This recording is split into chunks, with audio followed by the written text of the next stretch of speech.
Welcome to the Indie Scientology podcast.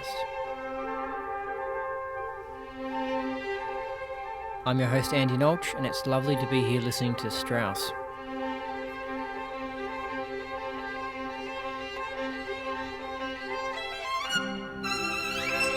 This is a podcast that has everything to do with Scientology.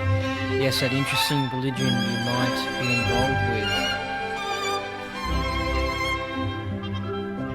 If you like this podcast, make sure you subscribe to it.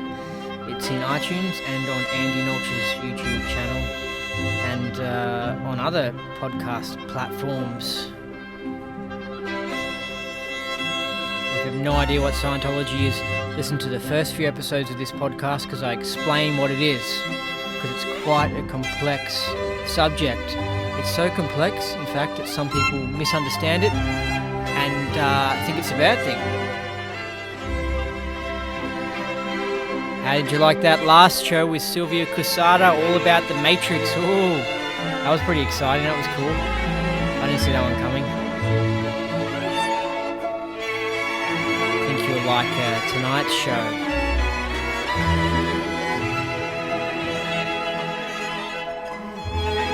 Or today's. It depends on where you are, what time zone you're in while you're listening to this. This one again is quite conspiratorial.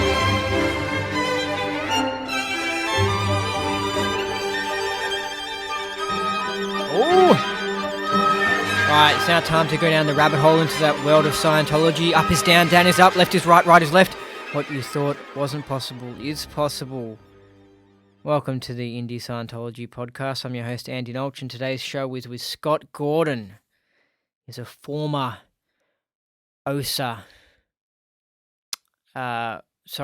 DSA worker, staff member.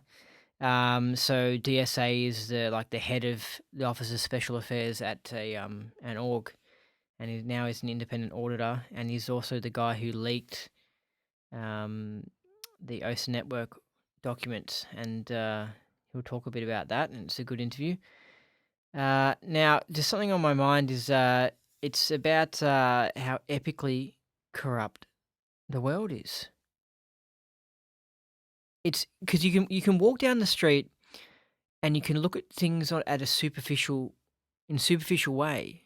You can go to the doctors and you can go to school and you can go into a Scientology church, and if you don't look into things, you don't realize how epically screwed up things are on Earth. And ever since getting to Scientology, because Scientology sort of said to me, Hubbard sort of said to me, hey, there's more going on than what you think. And with the objective auditing in Scientology and just with the wins, your awareness comes up so you can look more into things. And when you look into the things, you're like, whoa, this is really, really corrupt. Like, look into banking, for example, and how they make money. And they used to issue a receipt for like gold or silver. They'll go, here's your receipt for 3 silvers. And people started trading the receipts.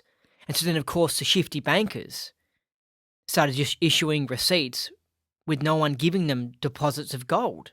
So they'd have the bank wouldn't have any gold or silver in it, but they'll just be issuing all these receipts. Here you go, here's more receipts for this, more receipts for that.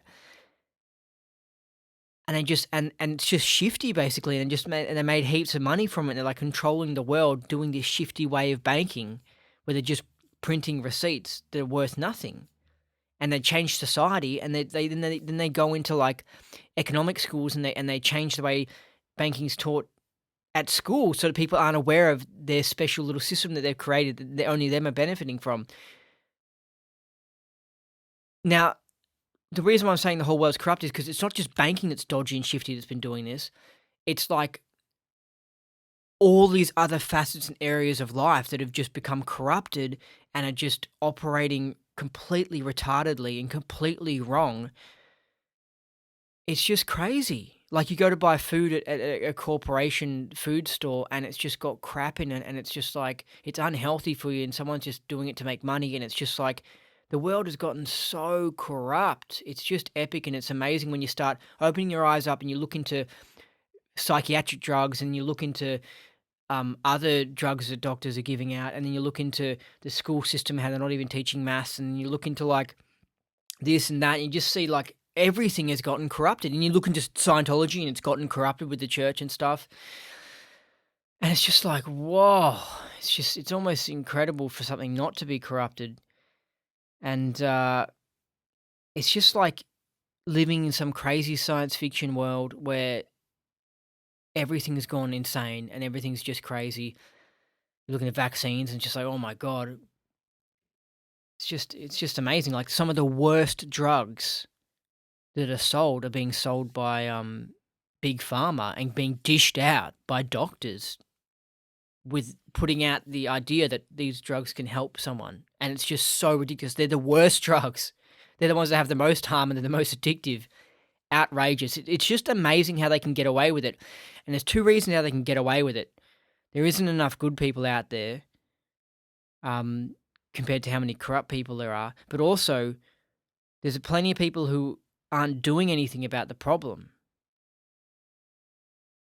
There are plenty of people who could be good people, but they're just ignoring these things. They're not dobbing people into the police. If you hear something dodgy going on, some sort of potential scam, contact the police and dob them in. You know what I mean? Don't just be like, oh, I'm going to ignore this, I'm going to ignore that. Start taking responsibility for your environment. It makes you feel good and get good karma from it. And start going, no, I'm not going to put up with this crap. I'm not going to put up with refugees coming into Australia, right, and doing this government scam thing where they set up this childcare centre. It's like a fake childcare centre, and they make millions of dollars from this fake childcare centre, and they do dodgies in the books and stuff, and the stupid governments who are terrible at running the childcare centres, and it can't police these programs that they institute, just let these immigrants come here and just scam the taxpayer for millions of dollars. I'm not kidding. There was two dudes in Sydney who got caught for a childcare scam that were like my age, and they'd made like $27 million in a few years for pretending like they were looking after kids in their childcare centre, and the kids didn't even exist. And also part of that money went to terrorists. Apparently part of that money went to terrorist funding. This is how outrageous it is.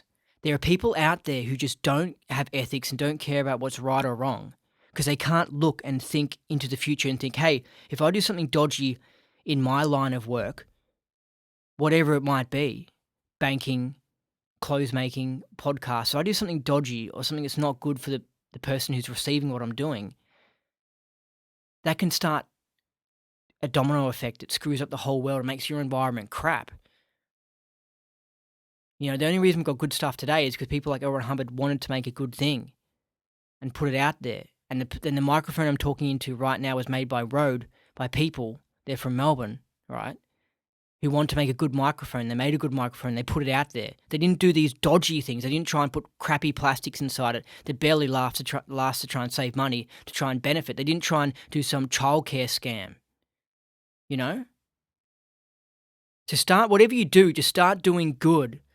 And don't give a shit about money, because whatever it is, corrupt people, bad Satans, they just have this obsession with money and they think that's the best thing they can do, but it's not. They won't have any peace. They'll get overt motivator sequences from it, you know what I mean? They'll get bad karma, and they end up having a shit life.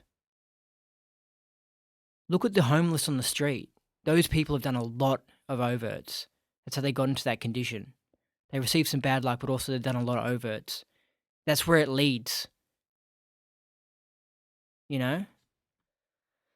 Or you try and go the Hillary Clinton route where like you're a big criminal and you do it successfully and you trick everyone, but you end up paranoid and angry because you'd like, well, I guess this is sort of the David Miscavige route where you're trying to like, you're like a successful criminal, but you've worked so damn hard at it, you might as well just become a good builder, build some good houses, and had a holiday home and a nice car.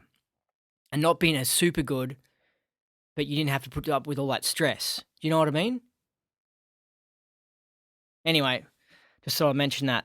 Now, Marty Rathbun's got a bunch of videos that he's put out where he's exposing the dodginess of the anti-Scientology people, the anti-Scientology cult people, and how they are, how they just lie about Scientology, basically. Like in the Going Clear book, how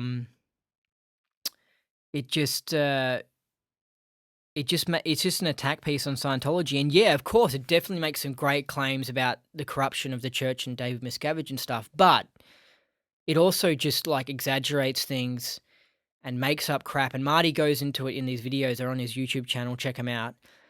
Marty goes into the specific dodgy things that they do. You know, these people like Chris Shelton and Leah Remini and Karen De La Carriere and stuff, and the guy who wrote Going Clear. So check out those videos, and he also talks. There's some videos there where he talks about Leah Remini's TV show. So yeah, because I mean, you know, there's a reason why when you watch these attack pieces on Scientology, and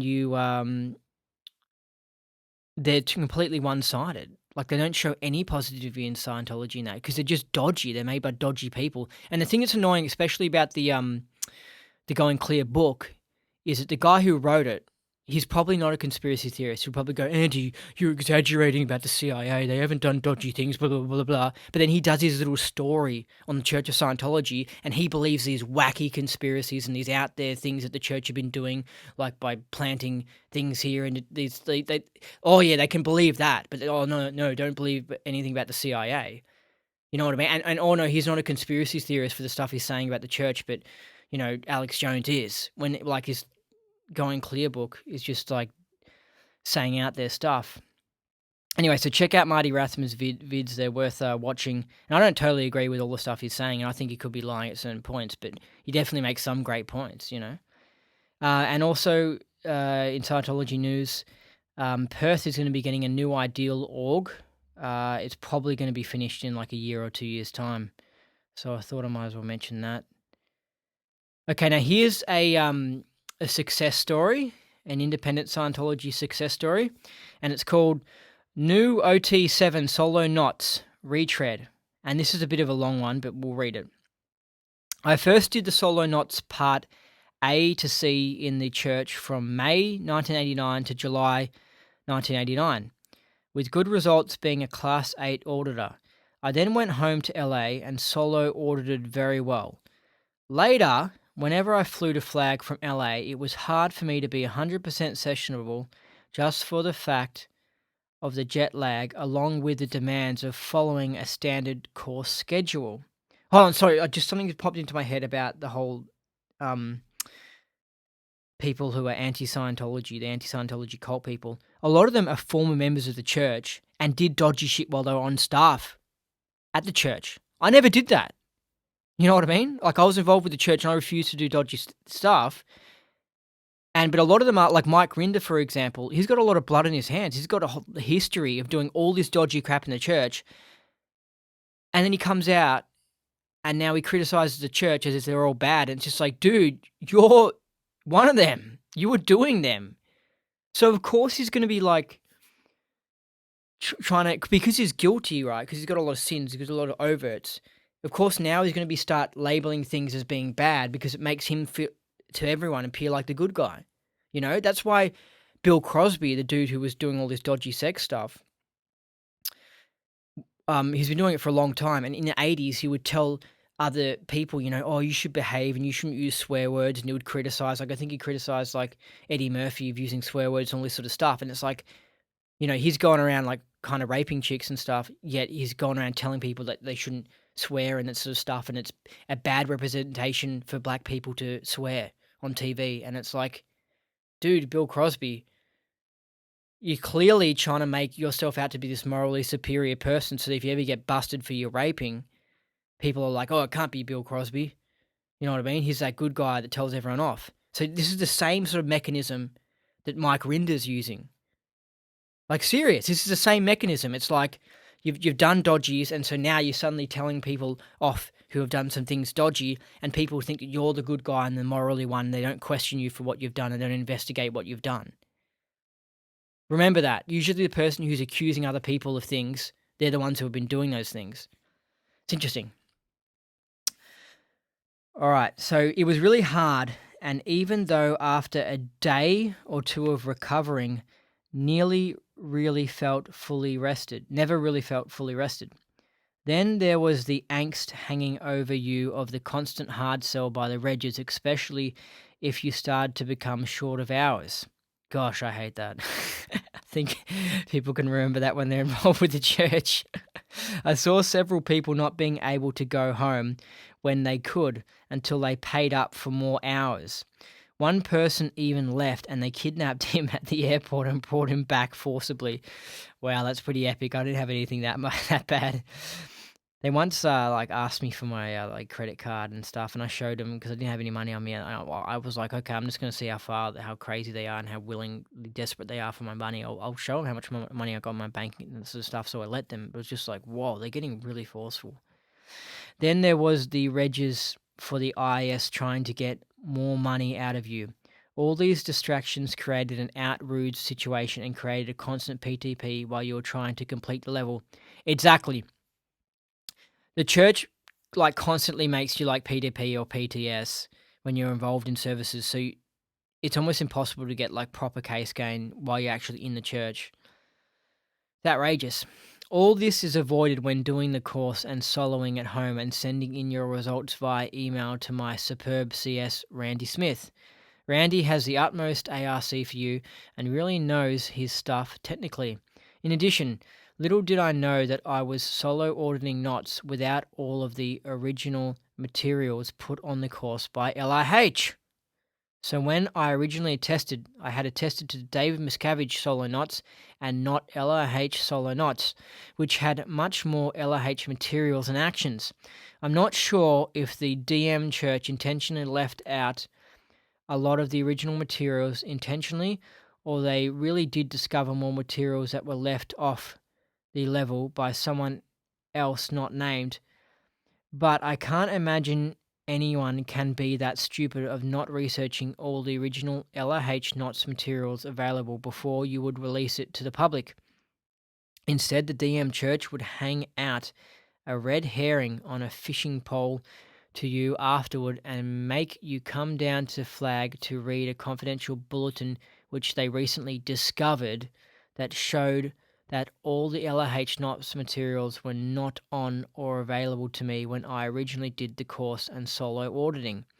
I always refused to go down there to review the new materials because I didn't think it right that they would withhold that information to me.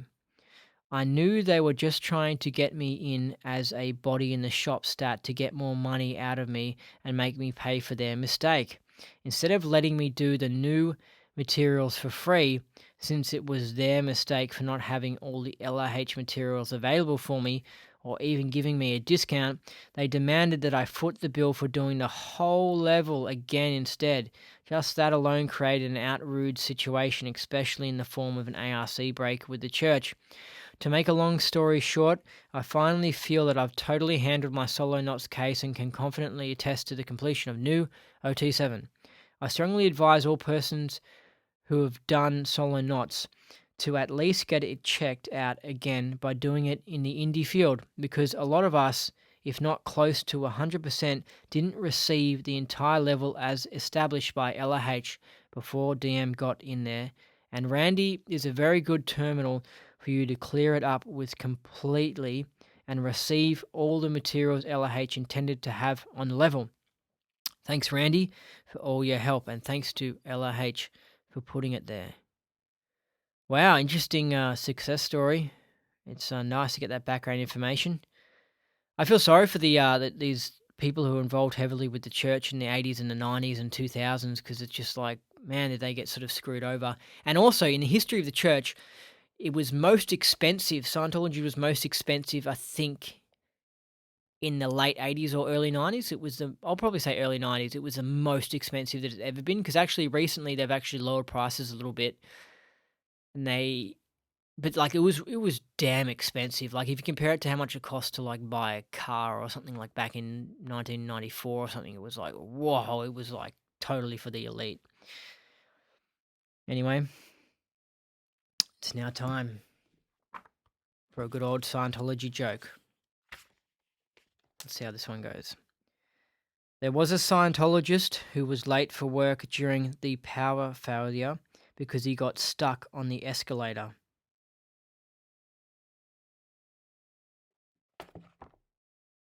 Yeah, I ticked that one off. I've read that. I don't know if that's yeah. Okay. We'll hit a funny one soon. We'll hit a funny one soon. It's now time for the interview with Scott Gordon, and this is only part one. I'm going to interview him again in a few weeks' time because he just had so much to say, and there was so much to ask him. Uh, it's a good interview. He knows a lot about sort of conspiracy theories, and he's trained in like intelligence information, and is a well-trained auditor as well. And he knows a lot about the anti-Scientology cult, like the Scientology haters, and just gossip and dramas that go on between church attackers and all that sort of stuff. He knows a lot about that, and he's great to listen to. And so I'm about to hit play now on this interview. So let's have a listen to this interview with Scott Gordon. Today, joining us for a ride is Scott Gordon. He's been a Scientologist for around 25 years, is an independent auditor, is highly trained. He used to work in the Office of Special Affairs at the Celebrity Center at Dallas, and then at Costa Rica. He was the DSA. And now he's living near the mountains in Colorado, and he knows a lot about the anti-Scientology cult, aka the Scientology haters. Scott Gordon, welcome to this show. Are you there?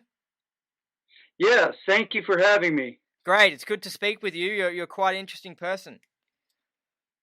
Thank you. And I found your shows very interesting, which is why I'm really glad that we got together. Yes, good, especially at the moment because there's a bit of stuff going on which you know about, don't you, with some of this anti-Scientology cult stuff? Well, I would think I know a little bit more than the average independent Scientologist because, like most people, they stay away from that crowd. And I'm not here to bash that crowd completely. Marty's doing a good job of exposing how, because of their leadership, they become a cult and they're behaving like a cult. However, I have many friends in there, and I am myself a protester of the church and David Miscavige.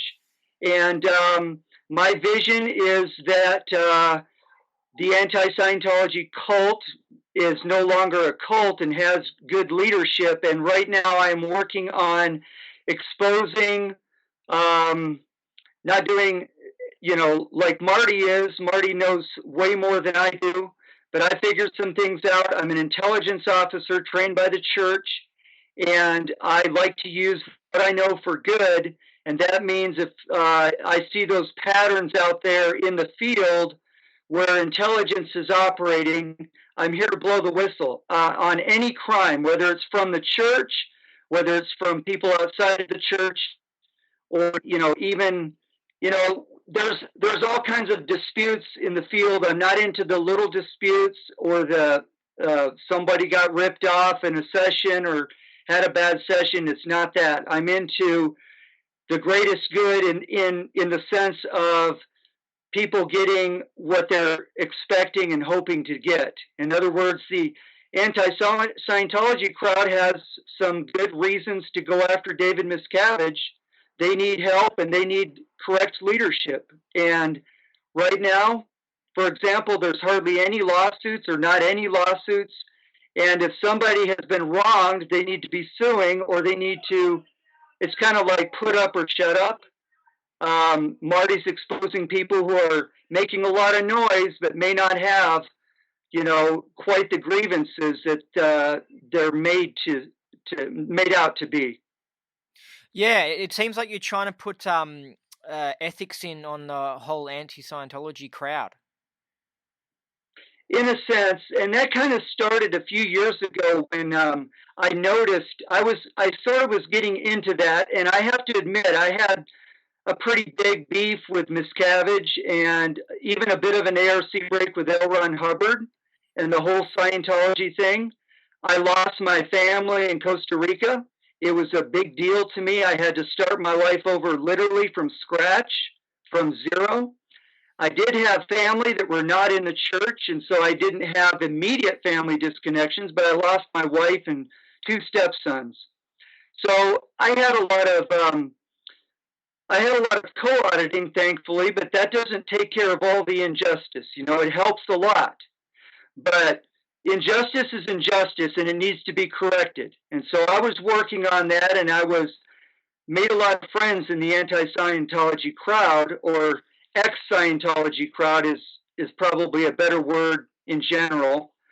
Although I haven't shunned anti-Scientologists either. I listen to what they have to say, and if they have legitimate grievances, I'm there to help as well. And so it kind of started when I noticed that a Narcanon activist in Canada, don't really want to mention his name, though I don't mind mentioning it, was had become a bit abusive with a woman in Scientology.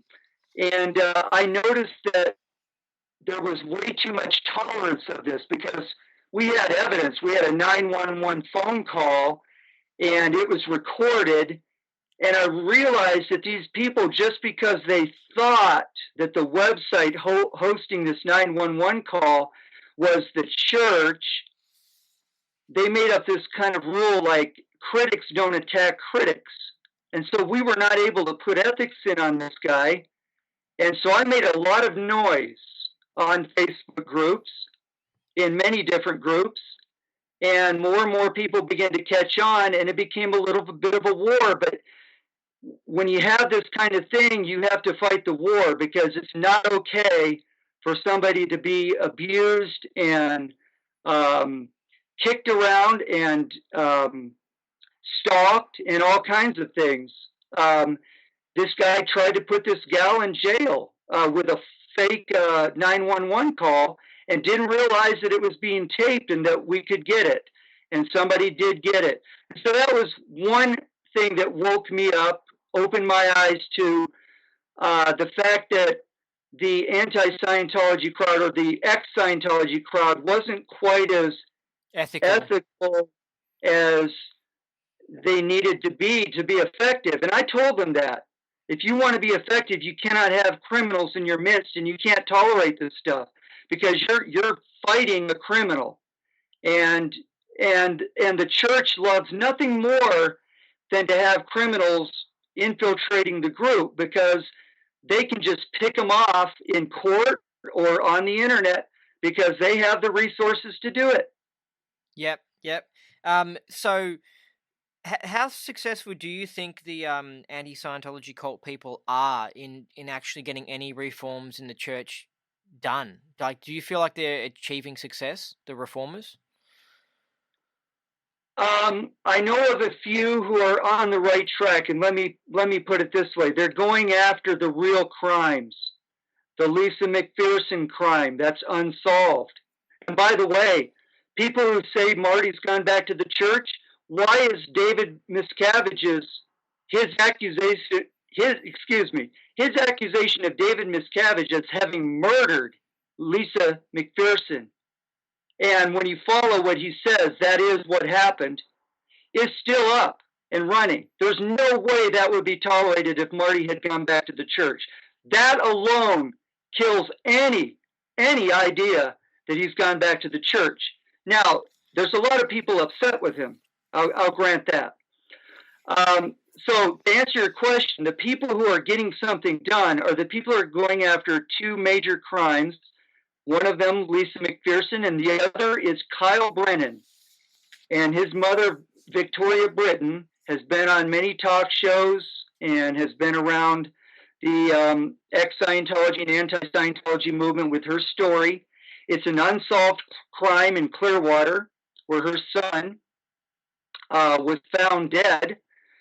I don't remember how it was ruled, probably ruled a suicide. However, there were a lot of things that are making an unsolved crime and call into question the ethics and the positioning of the Clearwater Police Department.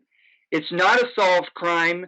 David Miscavige's twin sister was involved, and there were psych drugs involved. He was supposed to be on some kind of medication, and she has a website up, and I'm sorry I don't have it to mind right now, But that's just an example of a real crime that needs the support of people to push it to resolution because there's some kind of corruption in the police department, a lot of evidence of that, that is keeping this case from being solved.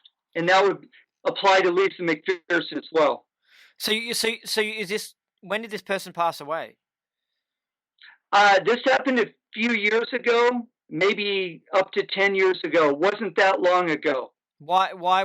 So you think maybe OSA didn't like him?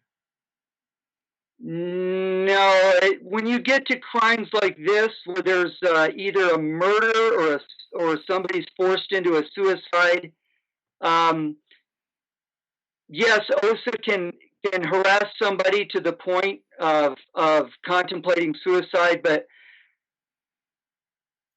and we can get into this later in the show if you want. I have a personal suspicion and a strong belief that there are forces higher than OSA that are interested in Scientology, either keeping it going, keeping it from being looked into too deeply. I know in particular, Clearwater is full of retired CIA agents who have been hired to work for the church. That's come out before. That's not a new secret. But it calls into question, with David Miscavige hiring Blackwater for his personal security. It calls into question the role of the state and intelligence agencies in protecting the church and in doing things that go beyond what. And let me tell you, as an OSA staff member, I was told straight out in writing by L. Ron Hubbard not to do anything illegal. And as far as I know, I never got involved with anything that was illegal. And I was told not to. And it's a policy in writing. If it's not available public, it's in the OSA Network Orders Pack, which I leaked recently on my Watchful Navigator blog site. So that is available now for people to review. But OSA is not supposed to do illegal things. What they do, they get into the quasi-legal area by hiring private investigators who, as a lot of people know that are familiar with this, they can do a lot more than the average citizen. They can actually do things like go up to windows and plant a little eavesdropping device and stuff like that. They have a license to do things that are not legal for you and I. So they do a lot of harassment things, and that can really, like that, that's famous for happening with Ronnie Miscavige when he clutched his chest and he said, the private eye called David Miscavige apparently and said, what do we do? And he says, well, don't do anything. If he's going to die, let him die. So that actually happened according to the book that Ronnie wrote on that, David Miscavige's father. So private investigators can do quite a bit. They can be very harassing.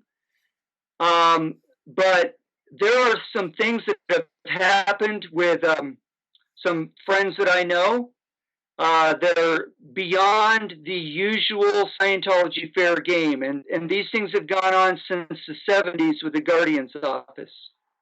So I hope I've answered most of your question there. But there, in the case of this Kyle Brennan, Scientologists may have been involved in the crime. OSA was certainly involved in the cover-up, if not the crime itself. And there also could have been some other criminal element involved, or a higher intelligence type agency. For whatever reason, God only knows. When they feel that Scientology's under threat in some ways, I have seen some very strange things happen that are not explained by the usual OSA lines. I'm not saying OSA is not bad. OSA is can get pretty into people's lives, can drive people to the brink of suicide, and may have driven some people to suicide because of their harassment activities. What do you think? what's the deal with this sort of CIA thing, or because I mean, because there is the idea out there that the church got taken over sort of by the CIA while Hubbard was just still alive. Um, what do you think of that, and what the hell's going on? Well, there's two main stories, and I invite you to look into both of them.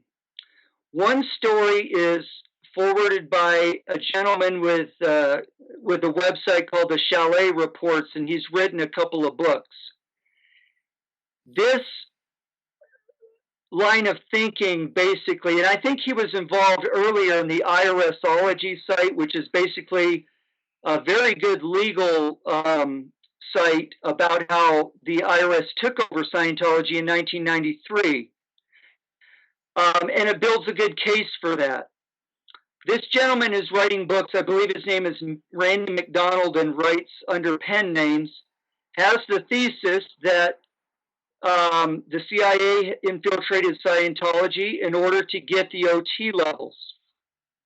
And I've been familiar with this thesis for a long time.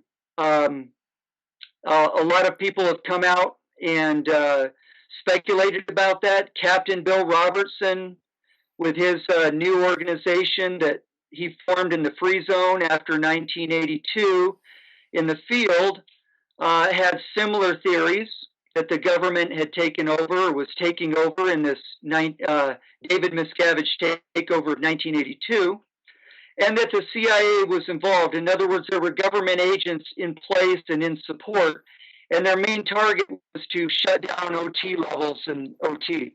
Now, I can go along with most of that. However, I found something that's even more disturbing and more deep, and this is on the research of Mike and Virginia McLaury, and they have a website, and they have traced L. Ron Hubbard's intelligence career back to his teenage years when he went to China, and he spent some time with Mick Bean, who was a naval intelligence agent. His father was Navy and rumored to be naval intelligence. He took a trip with Commander Snake Thompson when he was 12 years old, who was naval intelligence. Wow, it's So, really interesting. Sorry, this is because Leah Remini on their show they'll be talking about how Hubbard's war record had been changed, and they'll be saying, "Oh, Hubbard's such a liar," and all this sort of stuff, and then they say, "Oh, apparently." Oh, someone said, someone from the church, I think, said that, oh, it's because he was in intelligence and they had to change his war records because that's what they do. It's like called sheep dipping or something. Sheet dipping, I think, because you change, intelligence people, you have to change their history and stuff because it's all secret what they've done.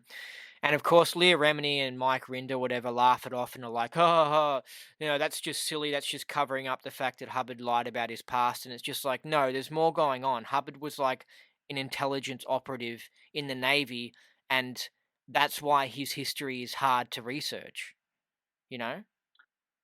yes, and this starts with Russell Miller writing Barefaced Messiah. Russell Miller is, to my thinking, an MI6 officer. And the reason I say that is because intelligence is very much entwined with media and major books. And when you have a guy like Russell Miller who's writing about high-level celebrities and royalty, you do not trust that to your average journalist. This is done by MI6 agents.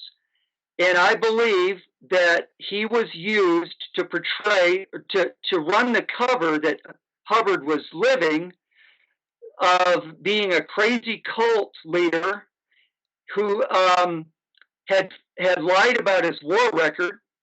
And I've met Russell Miller in person in Clearwater, and I don't think he's a bad guy. I think he probably believes in what he's doing to some degree, but again, it's a good possibility he's an MI6 agent who was assigned this project, because that is all coming unraveled. And for people like Mike Rinder, who knows better, especially because he was in the church, and the church did a project pulling more deeply into the war records, and they found evidence that, and I don't remember his name. Fletcher Prouty, Colonel Fletcher Prouty, became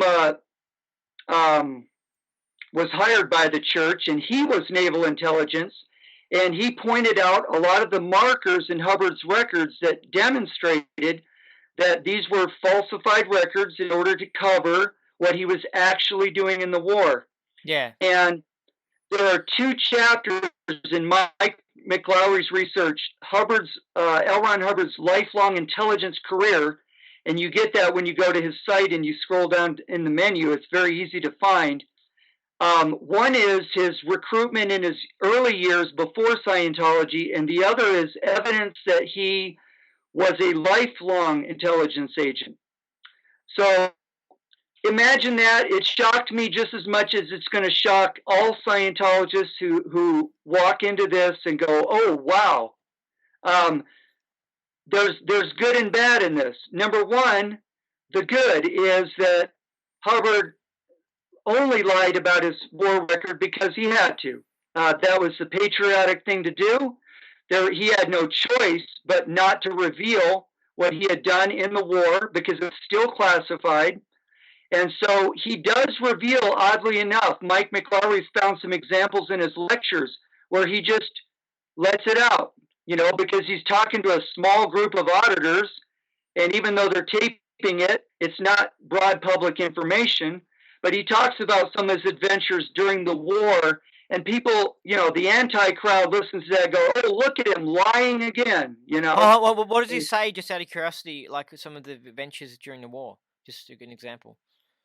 I think he let it slip that he was actually in the Atlantic Theater, the European theater, which is a mind blower because no one suspected Hubbard had anything to do with the Normandy invasion.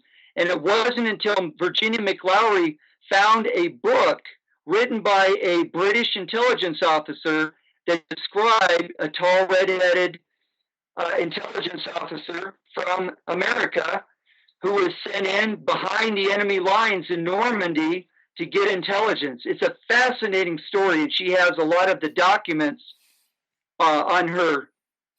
Anyway, and as well, that he had bragged about Pacific adventures in which he had been stranded in a boat with injuries, and which may be where he picked up his temporary blindness that he talks about. So that was on a classified mission, and I guess he was able to talk about that some, but people say that's false because they can't find anything in the records. Well, those were buried in the records when they decided, or when they kept classified his background in the military. So that's the good. And there's another bad and good here.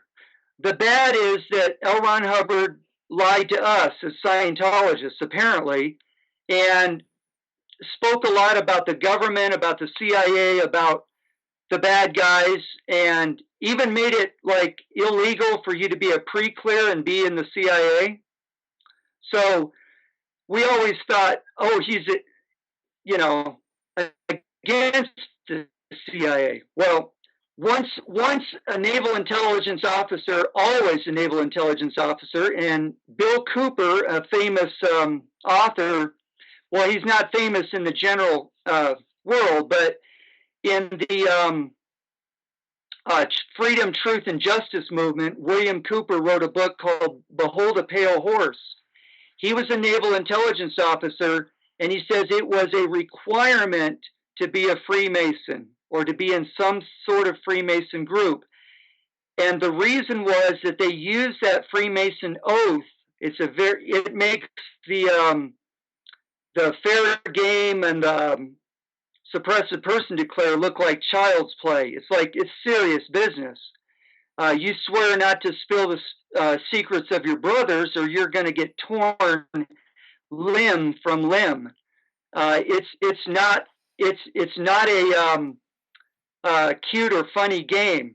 So Hubbard, when he got into the movement of self-help, he had no choice but to keep his cover and to continue working for intelligence.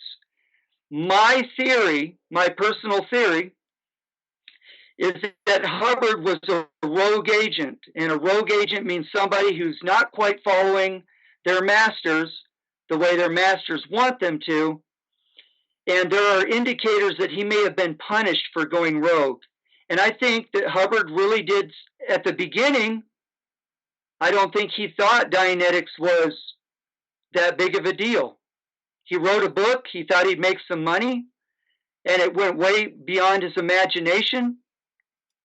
A couple of years later, he's in Cuba, under the bed, being rescued by Don Purcell of Wichita and another auditor.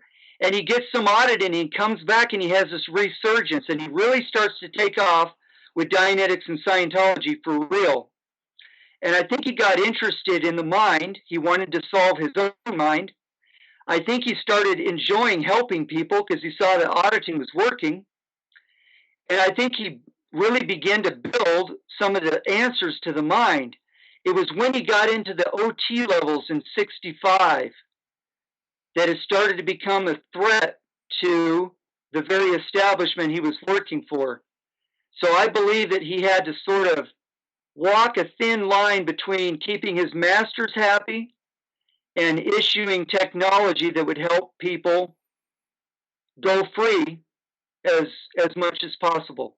So I know that's all very controversial, very hard to believe. There's a lot of reading to do at the McLowry Library. They call it a library, and it really is. It's over an encyclopedia of knowledge about the slave masters, what they've been up to all these years, what kind of religions they put together, why they might have put together Scientology or supported Scientology for their interests as sort of a new world order religion.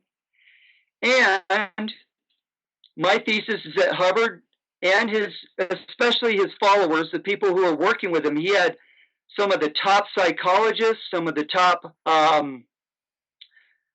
people in the field of the mind, some spiritual people from Buddhism that were helping in the late 50s and early 60s put Scientology together. And that's when all of the stuff that we have now in the grades, which are the most powerful engine that makes Scientology run, was all formed there from this group of people.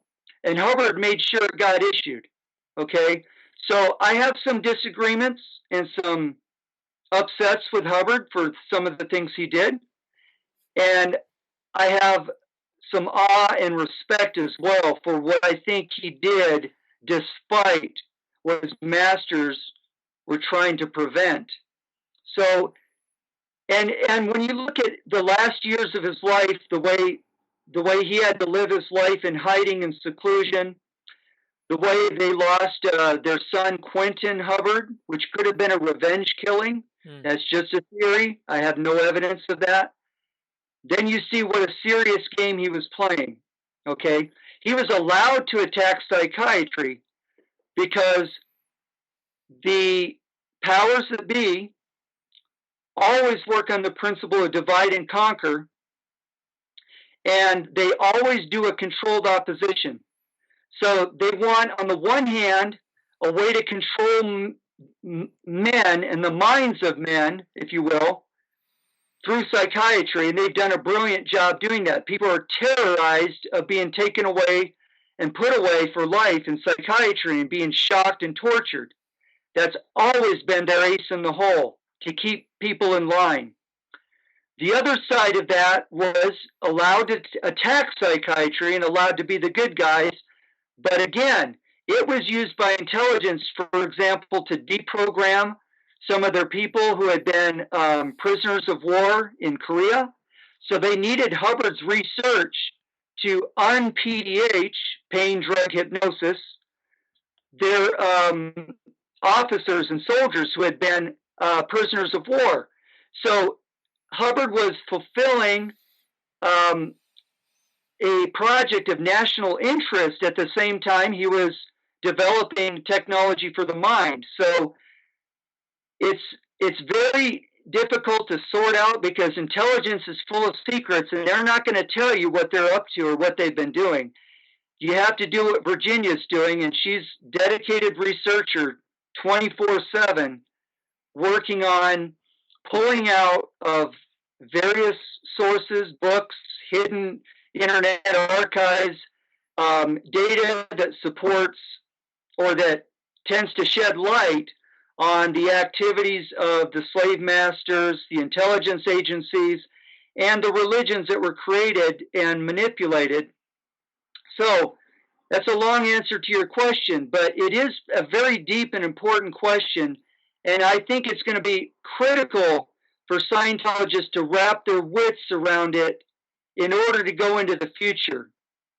You're going to have to decide, are we going forward with Scientology with Hubbard and his record and his character, which isn't 100%? And if so, that's fine. I'm not against people who want to reform a church, or even if the church itself that we have existing can manage to reform itself. However, personally, I'm less and less for religion and certainly not for government interference. And I want as decentralized and broad and accessible and free project that I can create, taking from what I've learned from Scientology. And that's why I call my project Free Scientology. And I have chosen to go forward not completely without Hubbard, but with any research that is a benefit that can add to the lineup, as well as reevaluating the lineup with what we know and saying, well, this data is important, this is not. And with the experience we have, and with all respect to Hubbard, because in my opinion, he wasn't the sole source. There's a lot of evidence that there were many contributors and that he drew from many different things. He was brilliant, though, in that he was a master of the mind and a master of case supervision. And you can see that in his work, and you can see that he cared to solve cases. Some people will say, well, he cared because he wanted to build a church that could make a lot of money from this. Well, yes and no. I mean, all of the above. He did enjoy helping people. I can see that. He did put lots of time and energy into lectures, that he wasn't making money for immediately for. And those lectures got taped and they have a lot of value in them. He was really looking at philosophical and mind concepts that launched Scientology. And it's, regardless of what you think or what your experience has been in Scientology, you have to admit that this guy put something together that's helped a lot of people. There are a lot of different opinions on whether it works or not, and I can go into that because I've looked into that myself. But in the end, I concluded it works. Hubbard did a good thing, despite all else, and that it needs to continue. It really is something that improves lives and can potentially help people towards freedom and a better life. Yeah, I mean, I'm definitely a big fan of it. I don't think it's the be all end all, but I think it's I mean, just with the study tech, it's just like other people just don't have that, and it's such a fundamental thing just to be able to make sure people know what words mean, so that they can understand what you're talking about. Other people just don't have that. Like I went to a Rosicrucian meeting the other day, because they've got interesting spiritual technology and stuff, and they were talking, and like just I don't know. It's just whenever you're reading anything, it's just like hold on, you need to have study tech. You need to stop and go, what does this word mean? And like I think stuff sort of goes over people's heads so much, and it's such an important thing. Um, but with Hubbard, I think because a lot of his writings indicate that he knows a lot about intelligence, operations and those sort of things. And he mentions PDHing, um, and that's what an intelligence officer would know about. And yeah, I definitely think he was an intelligence officer before he started Scientology, and he could have gone rogue, because and he could have gone off and started his whole Scientology thing. And there's a lot of famous people in history, successful writers like the writer of the James Bond novels and those sorts of things, who were intelligence operatives. And I partially think the reason why they were so successful in life was because they were privy to some of this secret information, this stuff that you just don't get if you're in the normal army, or if you're just a Joe Blow on the street. You don't know stuff like PDHing. You know what I mean? Like, you don't know this epic shit that's going on in the world. You don't know about psychic spies. You know what I mean? You don't know about just, I don't know, UFOs. Like, there's stuff going on that's just epic. And I think that, yeah, Hubbard, as a young man, came across this information when he was an intelligence officer and was like, whoa, life isn't what I thought it was. You know what I mean? It's like he had his awakening moment of just like, Jesus Christ, there's more going on. And then that inspired him to start a religion and trying to wake people up, everyday people, to find out this information, because the everyday person just doesn't know about these sort of things. Right, right. And whether you go with the McDonald narrative, which I covered first, or the McLaury narrative of the lifetime career, there's one thing that's a lot of people agree on. Some people laugh it off, especially in the anti-Scientology community, because it's become a real sticking point. Because for whatever reason, despite the fact that the McLaurys are not practicing Scientologists, they're not anti-Scientology either, but they've been more attacked by the anti-Scientology community than the church. Why? So it's mind-boggling. Why? I really have an answer to that, but what I wanted to say is whether you buy the McDonald narrative or the McLaury research, it's pretty. There's a lot of. I talked to a lot of people who have lived near Washington D.C. They call it the Beltway, I think, where a lot goes on, and that's where CIA headquarters is located and stuff.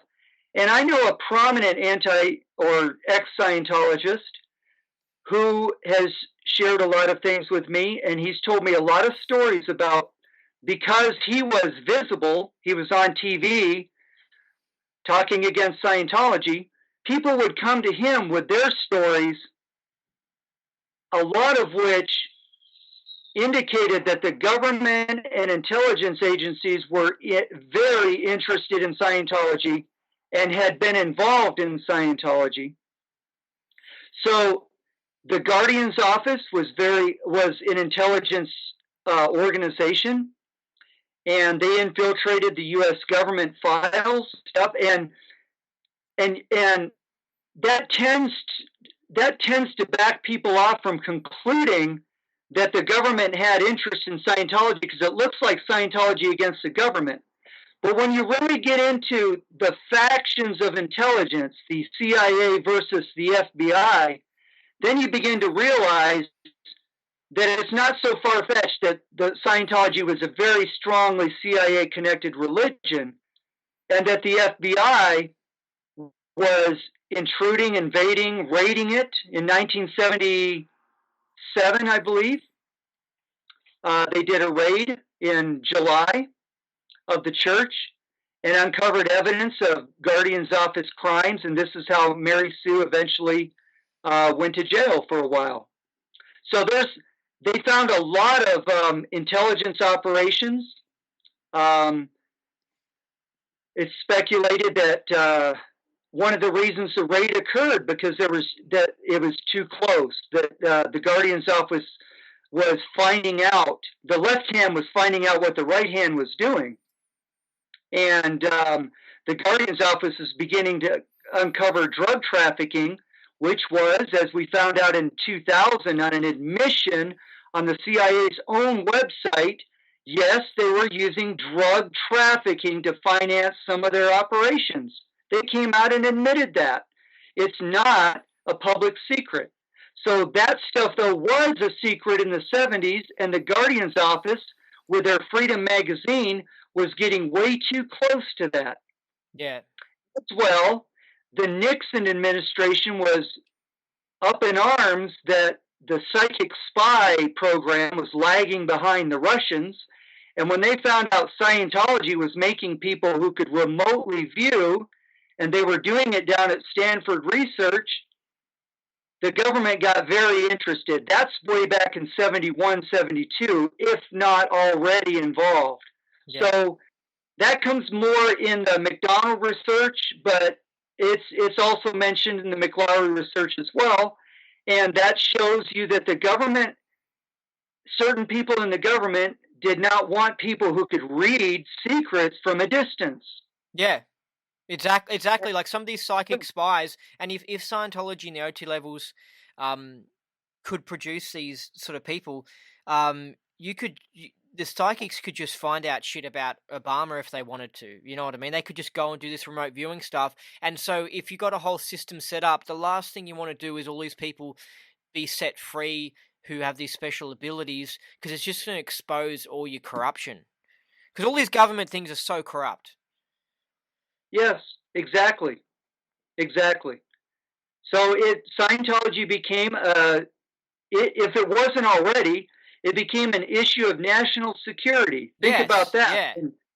And then you realize why we lost the original OT levels. Not that they made people like that one for one, but there were reports of abilities turning on at some point on the bridge. And let me tell you, from my research, a lot of it happened after power processing.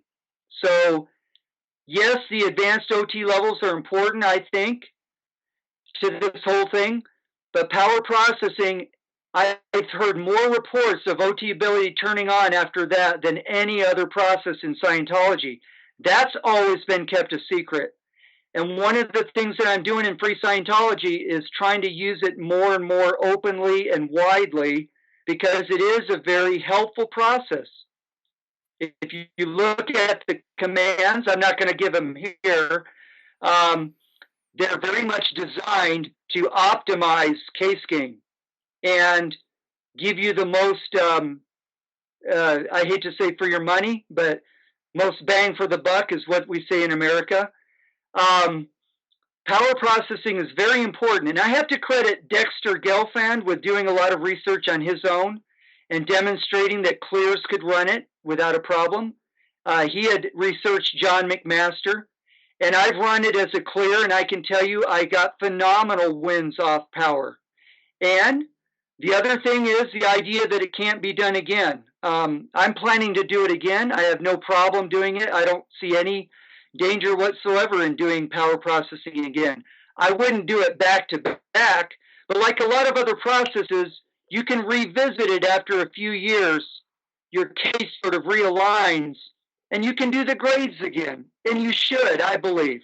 I'm not saying that the bridge is a endless treadmill. Some people hear that and they begin thinking, oh no, do the bridge again.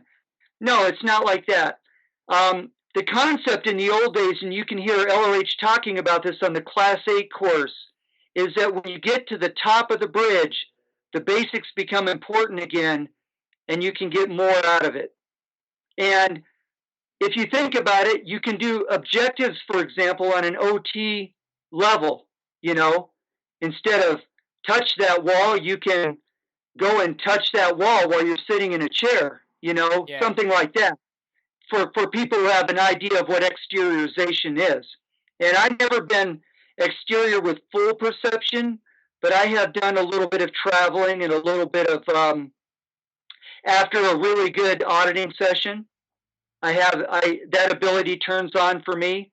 And I'm pretty well stably outside my body. By that, I don't mean that I'm looking at my body, but that I'm always bigger than my body, and my perception is way outside my body. So that fits one of the definitions of exterior. I'd like to do the kind of thing where you can go traveling, okay? And I've done a little bit of that, but um, really, once um, the thing is about abilities like that is when I look at it, my philosophy is when I run into that kind of ability, I'm going, well, what am I going to be able to do with this if my friends, my family, the people who want to go free, the people who want a better society, a better country, are still worried about paying their daily bills? You know, they haven't done their grades. They haven't got those releases where you can really get going in life on your goals. And my thing has been, you got to turn around and help people up with you. And one of the things that stuck with me, that one of these remote viewers, I'll think of his name, hopefully, that was involved in Stanford research. Pat Price. Pat Price is one. He was the best, actually, and he was actually murdered in Vegas. No, And hold on. Wasn't Ingo Swann the best? Thank you. Ingo Swann. He said that humanity has this ability, but he believes you need a critical mass of people for it to turn on for everybody. And you also need to bring humanity up to the level where they can both tolerate it and they can ease into that ability. It's not a one-man thing. Individual people, including people who've never done Scientology, what are your psychics that go and help police officers find a missing child? That's been done. That's done all the time. That's a psychic ability. Those abilities are there. It doesn't require Scientology to get them. However, Scientology can be a big help, I believe. And also, it shows you what man is capable of. But our DNA has not turned on yet. And our DNA is capable of changing. And there's a scientist who's proven that. His name is Bruce Lipton. And was he a bit of a Scientologist as well? I don't think so. Okay. But he does, with just purely scientific research, which you hear all the time. Chris Shelton and everyone says, show me the research. Well, he's showing that you can change your DNA with thought, and he's proven that. So this is what's up ahead for humanity if we can get out of the condition of slavery. And let's face it, if we're being taxed and governed not in the optimum way, we're in some degree of slavery. And we're going to have to throw off these yokes, but we can't do it, as Ron pointed out, LRH, we can't do it with an aberrated society. We've got to get some technology out there, education out there, where we can all sort of go free together. Now, that doesn't mean that there's not individuals and that some people are not going to become spiritual badasses. They already are in Tibet. There are people that can put a handprint in a rock and then photograph it, and there's the rock, and you can see the handprint. It's there. That's amazing, and people who want to say, show me, go see it, or watch the videos. People are tricked by these guys like James Randi. Like, James Randi's a con man. Like, he's a con man. He was paid by Big Pharma to promote Big Pharma's drugs, like the antidepressants and those sorts of things, and pick on homeopathic medicines. But, like, they're just outrageous, these SPs. And then you get people like Chris Shelton who are just dumb. Like, I'll just say it. I just reckon he's just not that bright. I don't think he's evil. I think he's just not that bright. And so he gets sucked in by these people like James Randi, and he's like, there's no scientific evidence of OT abilities and all these sorts of things, and it's just ridiculous. Yeah, I was excited when Chris Shelton first came out. I thought he was a great spokesman. I thought he was very articulate. He was beginning to outline what was wrong with organizations. And then I saw him begin to attack or promote that he was all about critical thinking, atheism. Thank you. Critical thinking and all, which is fine. That is and I hate to bring up left brain, right brain research, but it applies here. And I see the brain as a little more important than Hubbard did, but it's still not everything. It's not the senior mechanism that's running everything. But you have a left and right brain hemisphere, and the right brain, or I'm sorry, the left brain is about critical thinking. And I got to tell you, Chris Shelton is stuck in the left brain. Yes, He exactly. doesn't. Yes, yes. And I've met people who are stuck in that part of the brain. They've got this sort of really mathematical, certain. They've got a way of thinking, and they act like robots. Yeah, yeah, they do, and they become very they become either anti God or what's the word? Physical universe. They like praise the physical Yeah, universe and its laws, and physical and, and universe. then and then any bit of information that indicates that those laws can be broken, they consider it. Oh, that must have been a mistake, or they go, that's not possible, or whatever. Right. And on the other extreme is your right brain, which is the new ager who, Yeah. or person who does only meditation and is becomes very receptive, and in the yin yang thing of the Eastern thought, they become very yin, and they're not active at all. They're not effective. They're not Mm. cause, as we Yeah. say in Scientology. Yeah. And you have to put those together. That's a healthy state of mind. Yeah, well, it's like, And hold on, it's like a two-terminal universe. You got to use both, and you got to bounce between them. But yeah, I noticed there's people that are really like funky and really like psychic or whatever that are too unlogical or whatever, illogical, and they're just yeah, they're a little bit of a like, hey, you need to get a bit more logicalness in you. yeah, that's a great way of putting it. It's two terminals that have to be married or working together in harmony, in balance. And let me tell you, Scientology processing, if it's done in a safe environment, which the church is no longer for the most part a safe environment, um, if Scientology is done in a safe environment, auditing really helps to balance those hemispheres and to create a more powerful thinking that balances the right and left brain. So for those people who are into that, you should try Scientology auditing because it really does help balance, as does meditation, which for Scientologists, that's your TR0 or OTTR0. Hmm. Sit down with your eyes closed, really focus on nothing, empty the space of Just be there.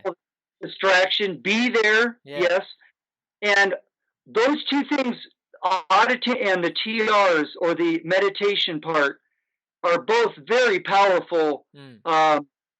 help in balancing yourself and becoming more effective in the real world. Yeah, as soon as I started practicing OT TR0 without a twin, because I was just doing it at home, because you could do it every day. I mean, if I had someone to twin up with, I would.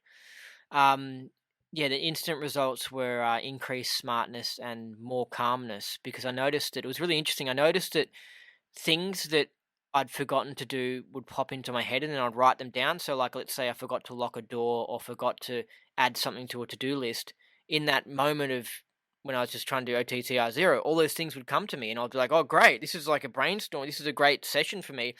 And then as I did it more and more and more, and my life got more and more straightened out, because of it, then obviously there wasn't as many things coming in because I wasn't making mistakes like forgetting to lock a door or adding something to a to-do list and all that sort of stuff, and I wasn't as hectic. So then I could actually sort of almost do nothing during that period of maybe 20 minutes. But it was definitely one of the biggest beneficial things that I've done. Yeah. Absolutely, and I know exactly what you mean. That's what it. That's what it does. And in a sense, meditation. I've looked at what processing really is. Meditation does accomplish some processing because, as you said, you sit there and things pop up and you have to deal with them. And once you dealt with them in that way, it's not quite the same as auditing, but it's similar. And it is a form of processing.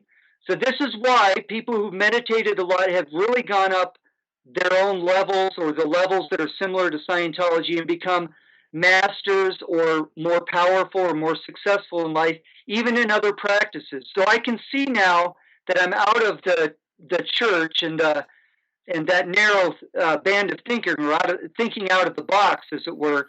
I can see how processing is there in life and in other practices. And I can also go back and see why Scientology is more rapid, more thorough, and more direct.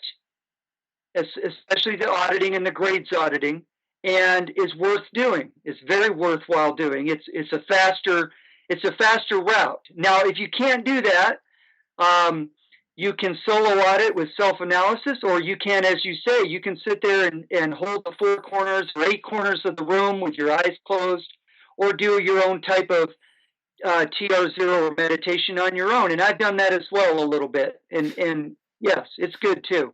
Yeah, and I wanted to mention with the meditation thing because uh when other people, not to do with Scientology, they talk about meditation, and they say stuff like, sometimes they say stuff like, try not to think and all those sort of things.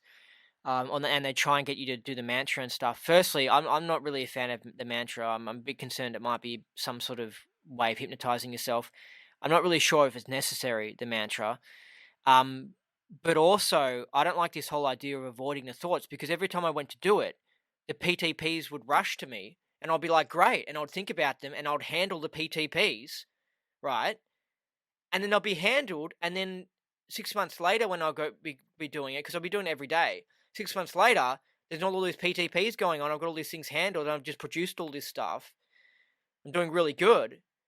But but then you get these meditation people who are like, oh, don't handle, like, ignore any thoughts that come up, and it's just like, no, this is like the universe giving you what you need at that moment. Like, there's a reason why your mind goes to, like, a problem with a boss, or your mind goes to some tax problem or something. There's a reason why the universe is giving you those things when you're just sitting there, and they're not there to be ignored, because time and time again, all these other practices, they seem to always say, let go of the mind and don't think about these things. And I'm just like, no, that's a stupid attitude to have. There's a reason why you're thinking about maybe your ex-wife or some sort of problem or something. There's a reason why. You got to sort those problems out. Yeah, that's what you just described there is case game, and I agree with everything you said. That's exactly how it can be used to improve yourself. Is the concept. The more you resist something, the harder it's going to push. Hmm. So you get up and you handle those present time problems, PTPs, we call them Scientology, and you do something about them. And as you said, as you go along, you get more experienced. Those things are out of the way. They're no longer a problem. And that's similar to the problems release in the grades of Scientology. So that's a very good example. That can happen. Yeah, Yeah, yeah, it's really interesting, because it's just sort of like I got wins from my grades and that sort of stuff and the processing, but I don't know, I felt like it was after that, maybe when I applied it to life, or when I started doing TR0 by myself and doing yoga and stuff. I don't know, I feel like then I was really able to blossom, but I can relate it all back to probably doing the grades in the first place, because it moves you out of the fixed conditions and these sorts of things of being stubborn and all this sort of stuff. You're open to funky new things. And also, what's really cool is the problems thing. Like, what's problems? Is that grade 1 or grade 3?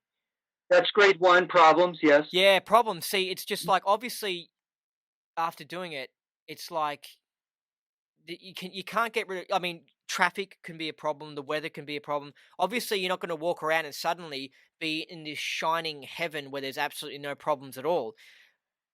I just want to let people know, in case they're wondering, how the hell can grade 1 get rid of all your problems, right? But Mhm. but what it does is, I guess it changes the way you view problems, and it really opens you up to these new possibilities, because you're suddenly like, hold on, maybe the traffic jam isn't a problem.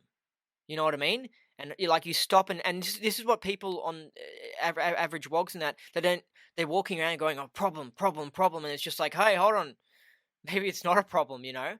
And anyway, it's really good, because you suddenly you start going, oh, maybe this isn't a problem, and that's the stuff, and you manage to make problems become your advantage, and you use them all to your advantage, and you end up just winning. That's a great point. That's a great description of what happens when you really do a thorough job on grade one problems. I did grade one a few years ago after already having gone clear. And because I had gotten my mini grades at one point, which were awesome. They were just one process of each grade. But I went back and did the full expanded grade of problems.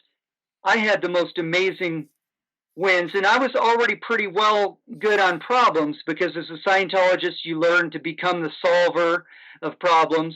Um, we call it theta, the solver, or the spiritual being just solving his problems.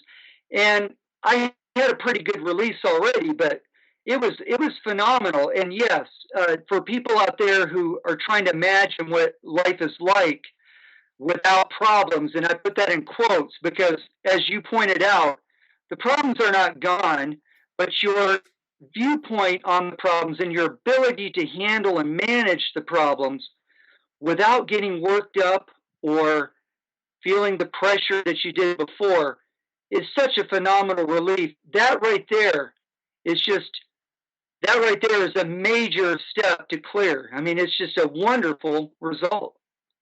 Yeah.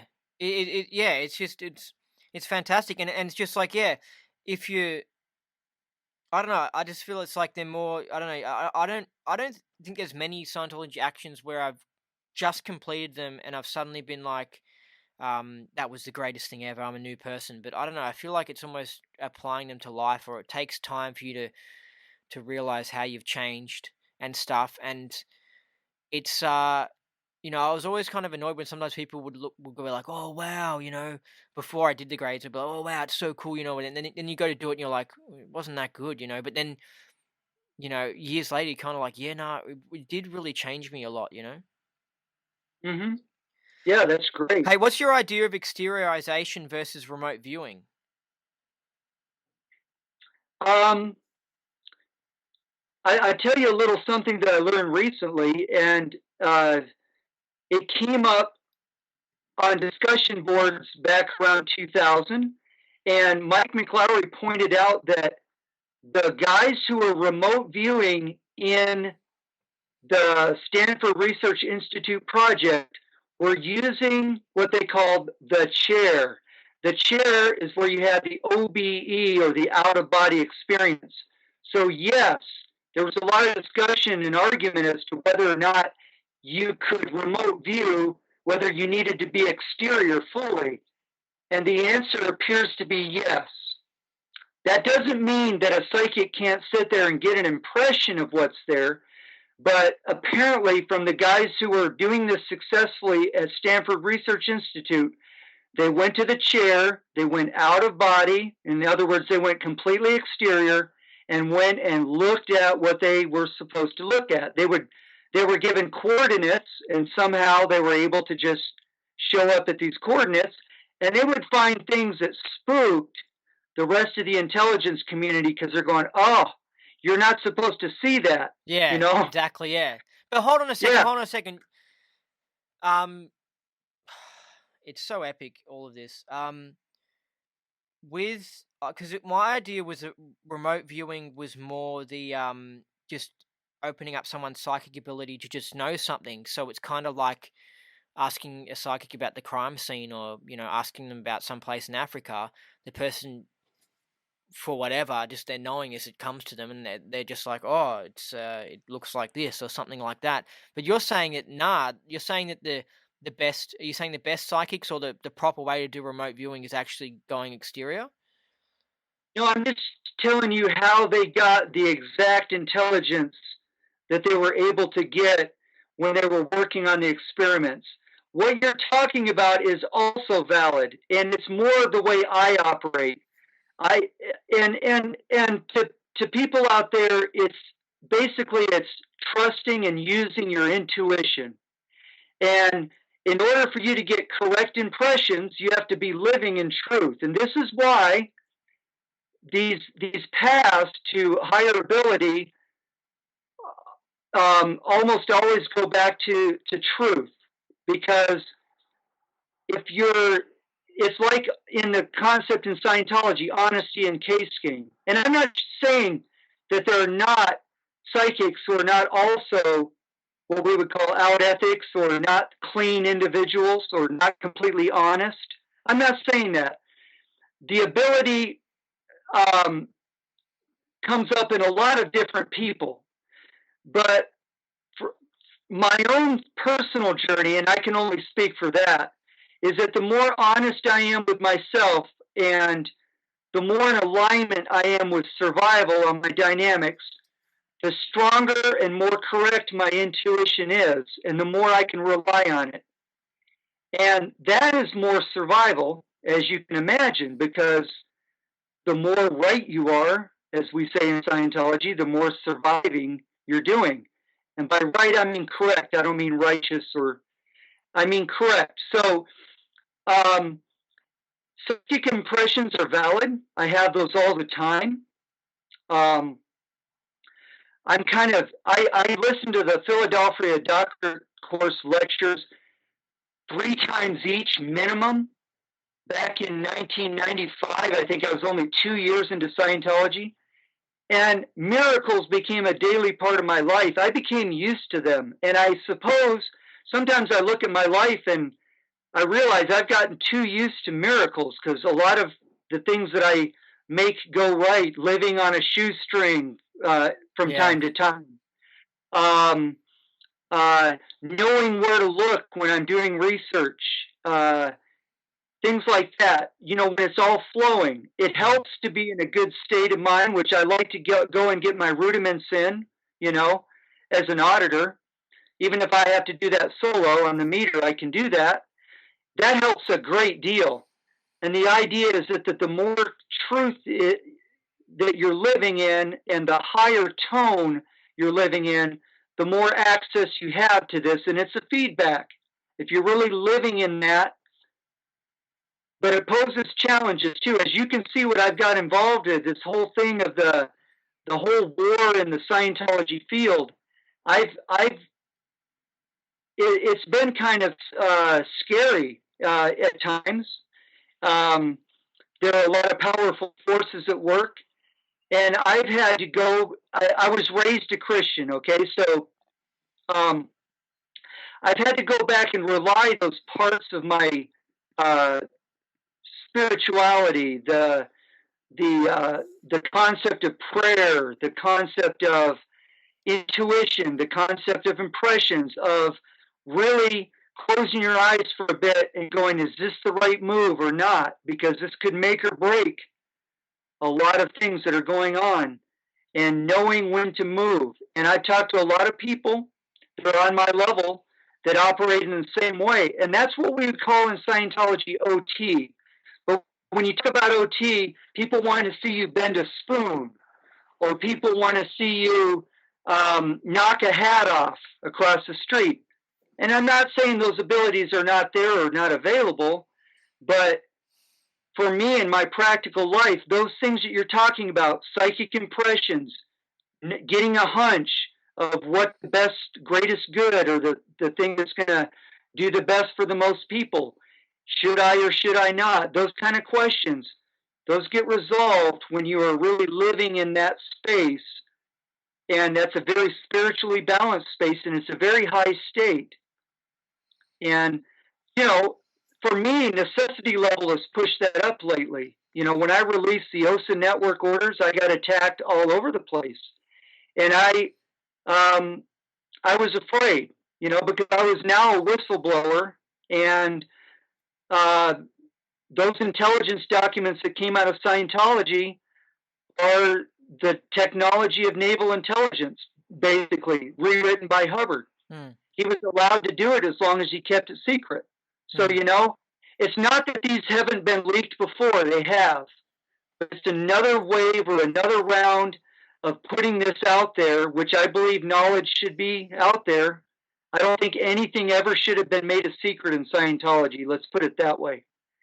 I do understand harming cases or doing things outside your level, and I don't do that either, and I don't advocate doing that. But when you make something a secret, LOH even wrote this, that you go to the beginning of Dianetics 55 and you look at his opening essay. He talks about the danger of making a secret. In 1965, just a month before he wrote KSW-1, he writes My Philosophy, and he says, I believe it should be in the hands of all men who want to help others. And then power gets made a secret. So those are some of the big mistakes in Scientology. And I'm sorry, I got off the subject, but kind of went down that line because that's something I wanted to say, because that's very important when we're reevaluating Scientology and taking it forward into the future. This whole thing of secrecy and confidentiality, to me, it's got to go. I don't think it's an easy thing to make it go. I think you have to like give people a choice. Say, hey, what's in this book you shouldn't be reading because it's just going to re-stimulate you. But here it is. Put it on your shelf. You know, and people have that already on their computers. I know a lot of Scientologists who have all the materials, even though they're not ready to look at them. And they're pretty good about, okay, I'll do that when I'm ready. And that's the way I recommend doing it. But to prevent it or to try to run control on it like the church did, it cost a lot of grief and Yeah, a lot of you got to look at the cost benefit ratio. You know. yeah. I just wanted to mention because we're talking about that psychic thing. I know a psychic who said that he had someone ask him to try and tell them where their keys were because they lost their keys or something. Okay. Um, and then they spoke again in the future, and the same person said, you know, I reckon I got a ghost in my house or some shit. And also they said, how'd you go with trying to find my keys or whatever? And then the psychic was like, what are you noticing about the ghost or whatever? And then the person said when they noticed the ghost and what time and stuff, and the psychic was like, "Oh no, that was me in your house." So that basically the psychic had gone exterior, was in the house trying to find the keys, and the person in the house perceived it as a ghost or whatever, and was like, "Oh, my house is haunted." But it was the psychic trying to find the keys, and it's just like, it's just amazing. But this psychic sort of does remote viewing as well, so I imagine that yeah, sometimes in remote viewing there is some sort of impression, but then more often it's the actual exteriorization where they can find out information about things. I have a question about this powerful forces thing. That's really conspiratorial because you said like you leaked the OSA network orders and you had some powerful forces attack you or something. What are you talking about that? Um, the next morning after the leak, I did the leak on David Miscavige's birthday. Happy birthday, David! April 30th. And on my site, for some reason, WordPress is a little off on the time, so it published mine. It says May 1st. So if Hey, anyone's sorry. looking, Can I mention yeah, something about your website as well that I noticed? I went to click on it the other day, and my internet came up as something saying, "Warning: This website has been blocked because it's got viruses or something." Something wouldn't allow me to click on it, and I was like, "What the hell's going on here?" And then I tried again, and I could do it again, but I've just noticed with people. I've noticed it with Alex Jones's website as well. With people who are really putting the truth out there about the world, you try and click on these websites and sometimes they just don't work because they're trying to, whoever's running the internet's trying to stop it. well, yes, I know. And before I go into some of the things that have happened to me, I want to point out something that's really important for people who are thinking of whistleblowing or like you're doing, stepping out and getting public and stuff. And I'm sure you might even have stories of your own. But what they will do is they will try to nip you in the bud, and by that's a little expression that means they're going to try before you flower. They're going to try to cut you Yeah, off. that's what, yeah, because I received a little bit of internet sort of attacking, but I was kind of like, I was like, hold on, I'm not leaking OSA network documents and those sorts of things. But yeah, I could see how they're doing that thing, nipping in the bud or whatever, stopping them before they get any bigger or something. Right, and now that you're a going concern, they're off to other things. They're trying to nip other buds. But you're going public. You're interviewing people. You're talking. You're going to be of some concern. And when after I released the no OSA pack, I woke up the next day with a splitting headache. I was literally holding my head, and I did what I always have done in the past. I stopped eating for 3 days. Why? I had a splitting headache for 3 days. I turned off my cell phone. I let my body just kind of recover and reorient myself because there was no question in my mind that it was a heavy electronic attack. And No, it, hold on a second. Hold on a second. Hold on. This is really interesting what you're going into. I would have thought that this is a psychic attack because psychics can do stuff like get a rat, and if they're good, they can make that rat die by shutting down its heart. So my thought would be that you're getting a psychic attack from someone trying to give you a headache to send you a message to shut you up. What do you think of that? well, that does open the possibility.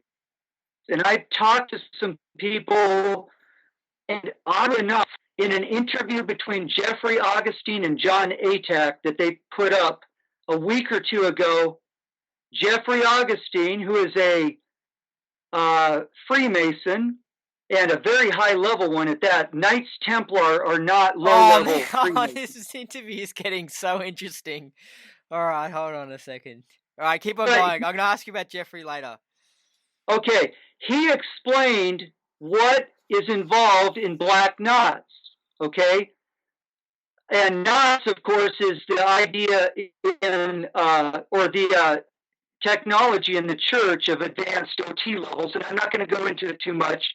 But basically, um, he talked about a spell, how to send a spell using black knots. And I have been told about the use, and that is actually a black magic technique to send spiritual forces against a person.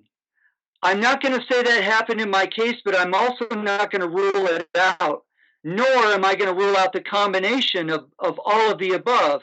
I feel like definitely felt under attack. And because I had a physical somatic of a strong headache, I figured it was possibly microwave or possibly just what we call, I've done a little searching around for whistleblowers, and they need to be aware of and on alert for what we call dirty energy.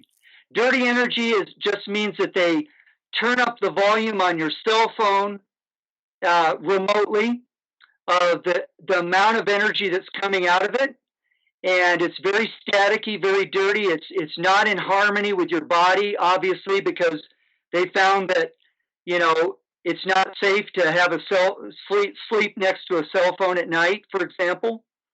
Um, I finally got in the habit of turning my cell phone at night because I was waking up with headaches, and when I turn my cell phone off, I'm not. So either my body is more sensitive to that, but I'm glad you pointed out the black magic attacks, or what we would call black knots, which could conceivably be done by a high level Scientologist Now, who's hold on a second. I'm just trying to. Cause what did you say, Jeffrey Augustine? What did he leak? he was just explaining how black magic works, because they were talking about Hubbard and his development of knots, which is knots stands for NED for OTs, or New Era Dianetics for operating spiritual beings. Yeah. So they were both talking about how Hubbard had learned some things from Crowley, which Crowley was a black magician and also an intelligence officer. Yeah. So there you go. And that Hubbard could conceivably have learned some stuff from the OTO. So hold on. So and then, but why is this interesting? Like, as in, did you say Jeffrey got an attack or something as well? He received his own version of attack. No, he just explained how it works, which is fascinating. I realized he knew that.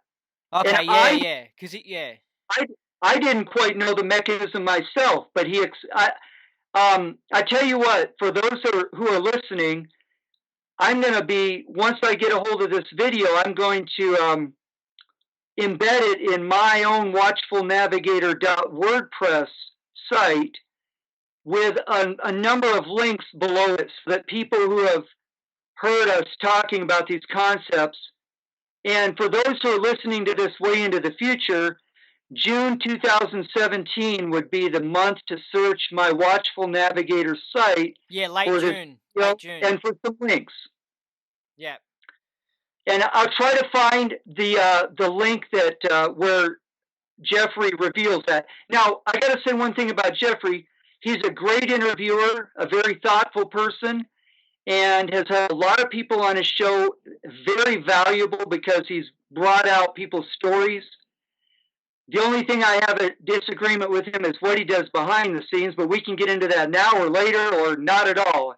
It's Well, hold on. I want to go over this psychic attack thing because I'll ask you about people in the ASC after this.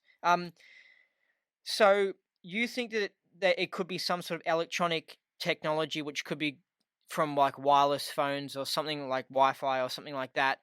Um, and you think it also could be some sort of psychic attack. And what was the third option you were mentioning? or a combination of the two. Okay. Yeah. And by psychic attack, I assume we're also talking about black knots, which is pretty much in Yeah. the same category, if not the same thing. Yeah. Yeah. Because it could be done, yeah, over like 1,000 miles or whatever. It doesn't have to be in the same room or whatever, right? Yeah. Right. Yeah. And people may have trouble believing in the spiritual world, having that kind of power or influence. That's okay with me. I don't ask you to believe me. But I can say that there are already instruments that will measure the output of cell phones. It's very easy to get a hold of these instruments. I've seen videos where people who are working with whistleblowers went through their houses and found an incredible amount of dirty energy in the air from cell phones and cell phone towers and microwave towers. And they were given advice on how to turn that down, shield from it, keep cell phones off or at a distance. And so their health improved markedly. And I'm sorry to say, for people who don't guard themselves in this area, they're subject to getting cancers, because that's what happens when the body is subject to a terrific amount of dirty energy. It'll develop cancer, and that's been proven in laboratory studies as well. So people have to be alert for that. It's not something to be in terror or afraid of, because the body has a remarkable ability, especially when you're doing the right thing. I want to point out to people that your level of ethics is a very high level of protection, both for psychic attack and for the microwave physical attack. But it doesn't mean you're home free. You have to protect yourself, and then you have to rely on your faith, your spiritual ability, your Yeah, intention. and good food. So I just got to say as well, Nexus magazine, Yeah, which has lots of great information. Nexus magazine, you got to check it out. It's got ads in it for products that can protect you against Wi-Fi and phone radiation and all these sorts of products that can help with this dirty energy. yeah, good point. That's a great thing to check out as well. And I'm very clean with my diet too. I don't think I would survive otherwise. I eat very light, very healthy. Yeah, you got to eat No, light. Yeah, you never eat no, more than 50%. You shouldn't be uh filling up your stomach all the way. It's always like less than 50%. It keeps you super healthy, and you got to yeah, because I've been working out a lot about diet recently, and the average the SAD diet, like the average American diet, was it standard American diet or the standard Australian diet? It is absolutely terrible. Like it keeps people actually dumb. And I've spoken to a maths tutor who will go, and if he eats average diet food, right? Because now he's on raw food, but if he eats average diet food and then goes and does some maths, he actually makes mistakes in his equations and stuff, because it's so sluggish, and it screws up your mind, your thinking and stuff, and it's really, really bad. yes, they have these fake oils, and your brain takes them up as oils to build the cells, and they're faulty cells because it's a bad diet to begin with. You're right. You're Yeah, absolutely right. The and diet. what I notice with me is it brings my energy levels down massively, and I think it's because your body gets hit with this food, and it's like, shit, there's going to be a lot of effort in digesting this crappy pizza, and suddenly, instead of getting energy from your food, you're actually taking energy from yourself. Yeah, and your body is a electromagnetic device. And I think that the output of a spiritual being is electromagnetic as well.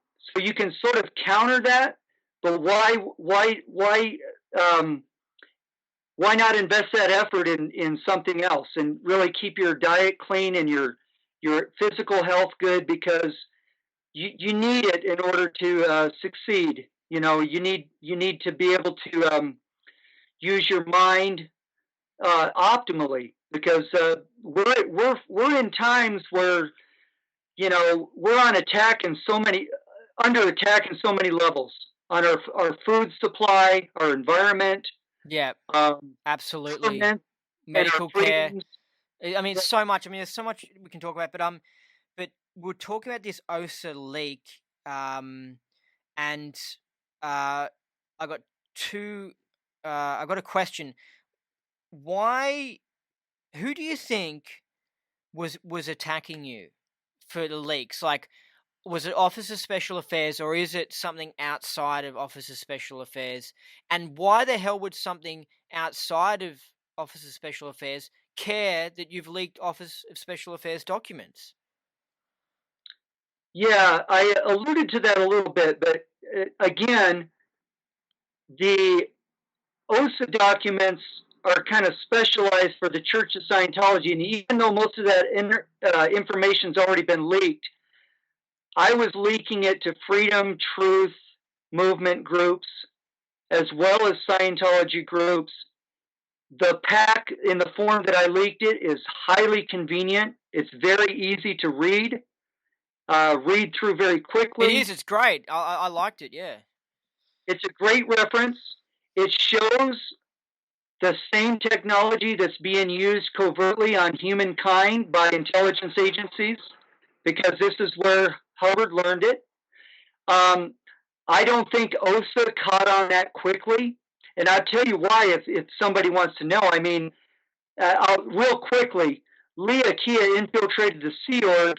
She announced what she was doing on Facebook, and OSA didn't know she was there doing what she was doing. So I'm not telling people to relax their guard about OSA. OSA, you know, right now has so much on its plate, or in the last several years, there hasn't been a whole lot of evidence of those kinds of operations, except for high profile targets like Marty, or like David Miscavige's father, or some of these high level indies, even Karen. I mean, Karen may be doing her own thing, but OSA's after her too, you see. So um, I believe that the interest was from the national security state, the monitoring state, the kind of guys who see what you're doing in real time, because at NSA, they have all the technology they need to see what's going on.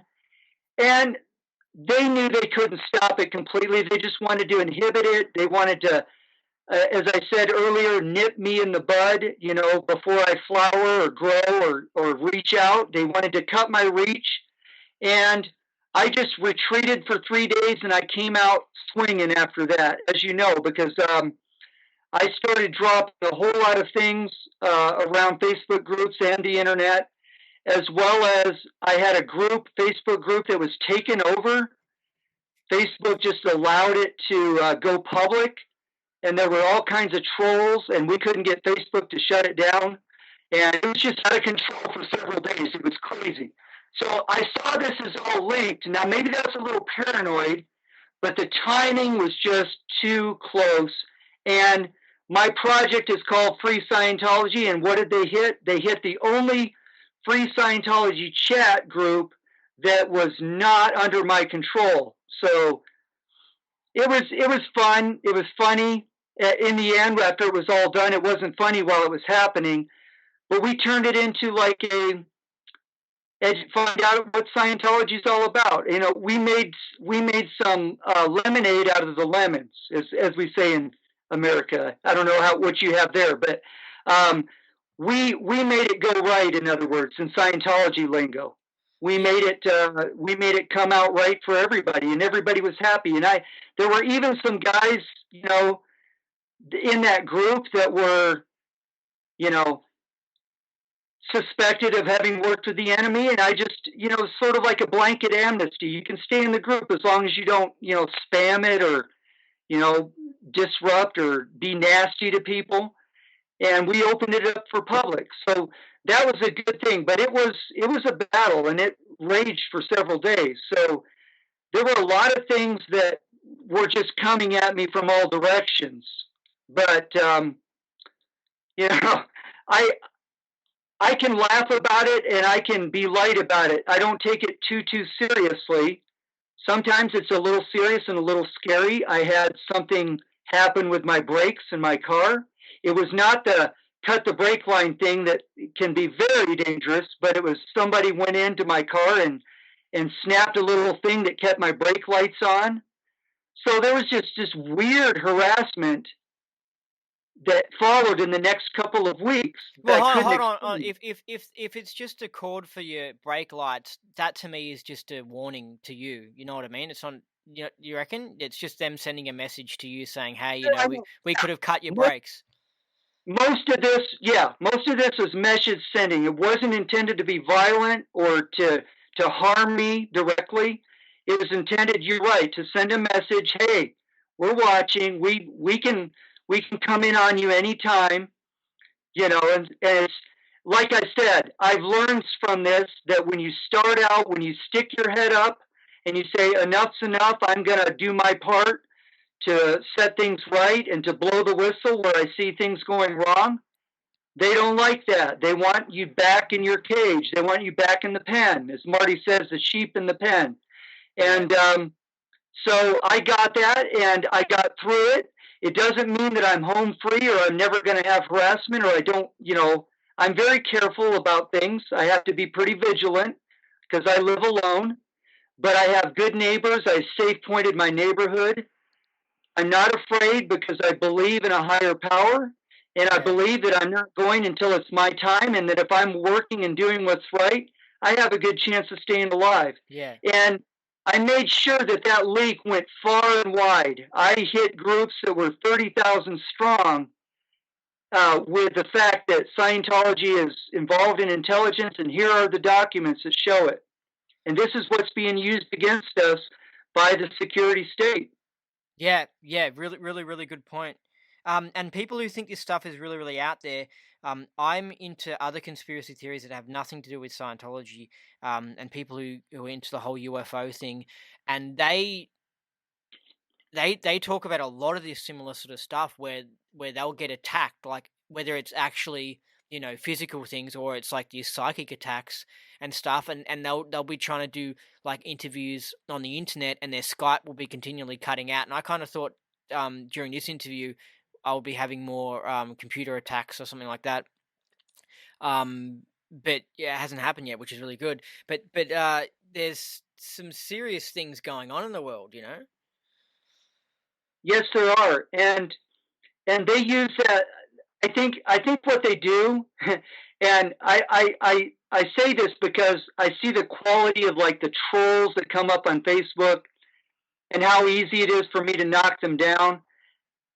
Um, at our level, what we're doing, they have a lot of resources and a lot of people, and I think what they'll do is they'll throw the new people in the military intelligence, that they found out has Facebook trolls and a whole like division of military. Um, and that's come out on the news. That's not like conspiracy theory. They're using social media to guide and control the society, and Yeah, they yeah. Well, use. hold on. This came out with Russia. Apparently, Russia during Trump's election, Russia wanted to get Trump in, and they were literally going around with tons of trolls, like promoting Trump, pretending like they were Trump supporters to help rive up the Trump movement. And that could be. I mean, there's international stuff going on too. I don't know so much about that, but I do look at this and I see that yes, it is low level. It's harassment. They're just trying to slow us down, to scare us, and just like the Guardian's office or OSA, they sort of have their rules too, and they can't cross certain legal lines, or else they go into risks in which they're going to get found out. You know, so you see videos being made about harassment and whistleblowers, and some of them are scary, but some of those may be psyops too. Because the thing is that they really can't get into illegal things without getting into deep trouble.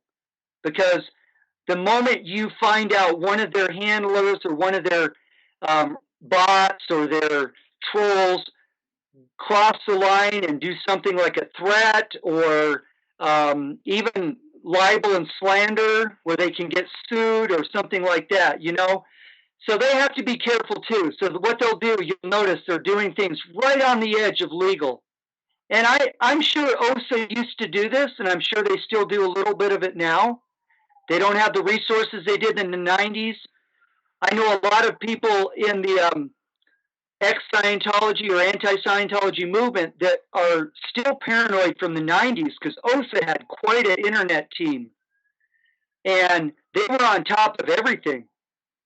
And since Marty came out in 2009, around then, they haven't had the resources to keep up. They seem to squirrel busters after Marty.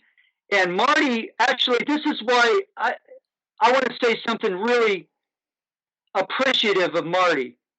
Because Marty was willing to stand up and do what he did and attract all of the, you know, it's like the movie, the Lord of the Rings, where Sauron is focused on getting this ring. David Miscavige was focused on taking out Marty, and all the rest of the indie groups were thriving. I started my auditing practice at the end of 2012. I've never had any evidence of private eyes or being followed. Where auditors in the 90s, they were closely tailed. There was a private eye outside their house. So Marty, I appreciate what Marty did because he took all that stuff and we got to go pretty much free. And now OSA doesn't have control of the field anymore. And I don't think they'll ever get it back. Do you reckon that's because they're too occupied with stuff like Leah Remini's shows and Going Clear and all these sorts of things? Yeah, I think they're throwing all their resources at trying to counter those things because they're fighting the media war. They used to have the media in fear. If you attack Scientology, we'll sue you. And the media finally has come out of that fear, and that part is a good thing. But what's not good is what Marty is exposing, that some of the media is fake, some of the media is not on target, and some of the media is just, you know, kind of at the tabloid level. But you know, some of these things need to come out. It's important to reform the church, and I support that. I'm not for, you know, just being quiet because the tech is so great and we need to pretend there's nothing wrong with Scientology. No, this has to play out. And I'm a supporter of anybody on any side who's doing it the right way, at least as far as they have certain ethical standards and principles that they're living, you know. I'm good friends with a long-term Scientology attacker. It's because I respect him and his principles. And he thinks Scientology is all hypnosis and stuff. And we argue a little bit in a friendly way. And he knows that I don't buy it at all. I acknowledge there is some hypnosis in the form of altitude authority in the organization and in some of the auditing, but not to the extent that these anti-cult people are trying to say there is. I've done what I consider is a very honest look in my co-audit, and we've taken some of that control out, and the tech still works great. It works even better. It works like it was intended, you know, for self-determinism and not for the org. And nobody can accuse us of doing hypnosis or forcing anything. It's great when the tech is done correctly. And that's what I'm about. Self-determinism. And that includes people who have been harmed by the church. The church needs to make it right. They have the right to sue. They have the right to protest and carry signs. And they even have the right to say the tech doesn't work, whatever. I'm going to argue with them, but that's my right too. you know? So I'm for the code of a Scientologist, which if these anti-Scientologists would read it, would find out that, and some of these hardcore KSW Scientologists too, they'd find that Ron envisioned coming out of a cult. You cannot have a cult and follow the code of a Scientologist. It's just not possible. Mm. The old code back in '54, but even that is pretty good. There's just points like points 1 and 10 that are a little problematic. You know, don't argue, things like that. You know, don't protest. That kind of attitude. But it's not in the Reform Code of 1969. If everyone was following the Reform Code, everyone would be pretty much happy, and we'd be getting justice. So that's what I recommend. That's what I want to see happen. Hey, I know we were mentioning this earlier, about how the idea that the church might have been controlled by the CIA from the start, or something like that, or something to do with the government all the way through. Um, but the reason why I think that L. Ron Hubbard definitely went rogue and was trying to start up a new thing and really was trying to help people and set them free was the fact that from day one the church was getting so many attacks and it was a controversial thing all the way through, because I feel like he wasn't going with the program. He was being a rebel and telling the system to f off. I'm starting my own religion and setting people free, and that's why it just continually was getting attacked all the way through. And I feel like um when it got sort of taken over in the 80s. Since then, I mean, I don't really think there's been big proper attacks on the church. Like there wasn't premises getting burnt down and stuff. Like the one in Melbourne got burnt down in 1980, and it just seems like within the church since the mid 80s, since the takeover was officially complete and Hubbard passed away and everything. It's kind of been a quiet, peaceful sort of thing almost. Do you know what I mean? Yeah, and I think that there's a lot of truth in what you're saying, and I would tend to agree with most of what you're saying. The only thing I would point out is a point that I alluded to earlier, the whole divide and conquer and controlled opposition thing. They unleashed Scientology against psychiatry. Psychiatry actually fired the first rounds at Hubbard for Dianetics. And so, yes, Hubbard was under attack from the AMA and from the FDA, and people laugh at that. But, as Marty pointed out earlier, several years ago in his work, those attacks were real. And the raids of the FDA on the church were real. And these recent attacks, I didn't know about Melbourne church burning in '80, but there just came out on Marty's the other day. I was reminded of something I'd heard on the news a few years ago. The lady who drove her car into the Austin, Texas church Mm. and was hoping to kill somebody. So Scientology is attacked by nutcases, by psychiatrists, by government agencies that are not involved with the CIA. It's like the left hand doesn't know what the right hand's doing. Yeah, yeah. The FBI has always been against Scientology in one sense or another, always trying to get in there you know, and the FDA especially with the raids and stuff. So Yeah. people cannot say that Hubbard was simply paranoid about this. There were real concerns about survival of this church in these circumstances. There was also some created antagonism. We have to grant that as well. Some of the Guardian's Office operations were pretty bad. Some of them illegal. Some of them verged on,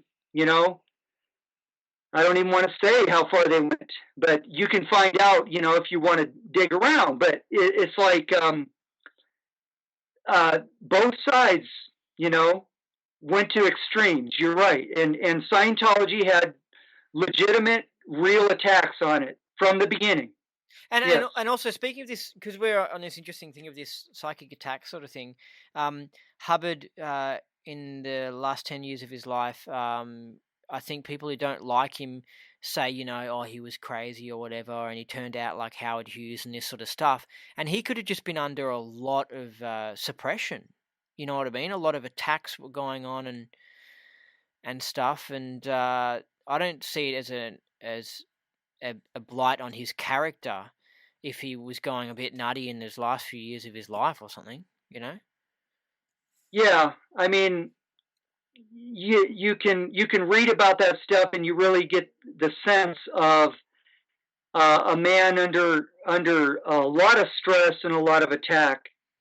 Um, I don't know what to say. I all I can say is the people who are embittered against him over that, they have they have some rights to feel that way, and the people who feel sympathy for him, I think that's a more noble emotion. But when you're dealing with some of the things that the Guardian's office did, there are people with some legitimate legitimate upsets, and I mean serious, big upsets. So it's hard to say, but yes, I would agree with you that um, on many levels, in many ways, he was doing his best. I mean, he believed in his subject. That's the thing that people don't get. He was a little insouciant and kind of it. When Tony Ortega has brought out some of his early Dianetics letters, where he says, "I don't know whether I love mankind or hate mankind," and he was joking around. And you read that and you go, maybe he really thought he'd make a million with a religion, because there was a lot of evidence in the letters he was writing other writers. But you look at his intelligence background too, and you wonder if he was doing this as part of a cover. You know, maybe that whole thing was working to keep people from looking into uh, his military stuff, and maybe he was told to do that. But at some point, um, I think he got serious about the subject and saw that it really does work. I think he was just as surprised as anyone else. It is pretty amazing. I mean, yeah, the whole engram thing and how if you look at people who go PTSD and they suddenly dramatize their engram, it's just like wow, you start really waking up to the truth about the world. Um, so I read the OSA Network Orders League that you did. I thought it was great, and it really gave me an idea of how conspiratorial the world is. How Hubbard was catching on to it in the '60s and stuff. Um, Basically, Hubbard seems to say that psychiatry were trying to sort of like take over the world. Uh, I agree with that. I agree that there are people who are bankers who are trying to take over the world, and there are people who are in the military who are trying to take over the world. I believe we share the planet with evil people, and whatever profession they're doing, they're just these nasty little bastards, and they just want to sell as much psych drugs they can have as they can, and sell you as many bad burgers as they can to try and take over the world and stuff. What do you think of this whole like Hubbard's whole idea of the psychiatry conspiracy that these leaks imply? Like, do you really believe that he was right and that the psychiatry were trying to take over the world? Yes, for the most part.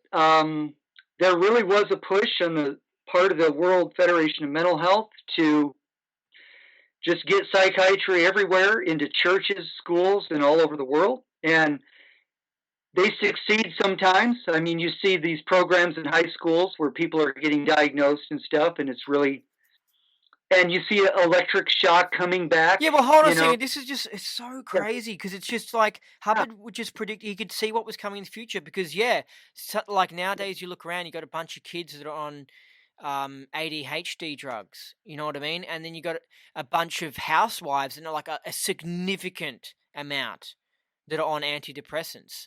And it's just like, like, yeah, their plans to drug 99.9% of the population haven't succeeded, but they have managed to harm a lot of people. yeah, yeah. So he was right in that sense because he had worked with psychiatrists back in the late 40s. He talks about how he saw them operate and he knew what their intentions were. And the Exactly. president of the World Federation of Mental Health came out with those intentions. That's in the CCHR materials as well as the internet about the intentions of the World Federation of Mental Health as early as 1948, 1950, the same time Dianetics is coming out.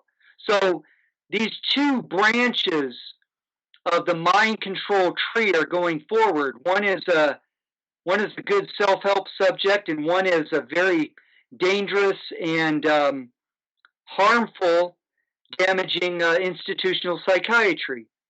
So, um, but I wanted to elaborate a little further on some of those articles, including the Freedom Magazine articles, which are in the Ron, the Freedom Fighter issue.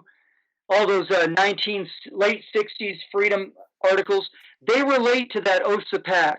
And the OSAPAC, he's given a deeper briefing, as you've read, about extending what he brought out in that famous lecture that Scientologists love to listen to, the RJ-67,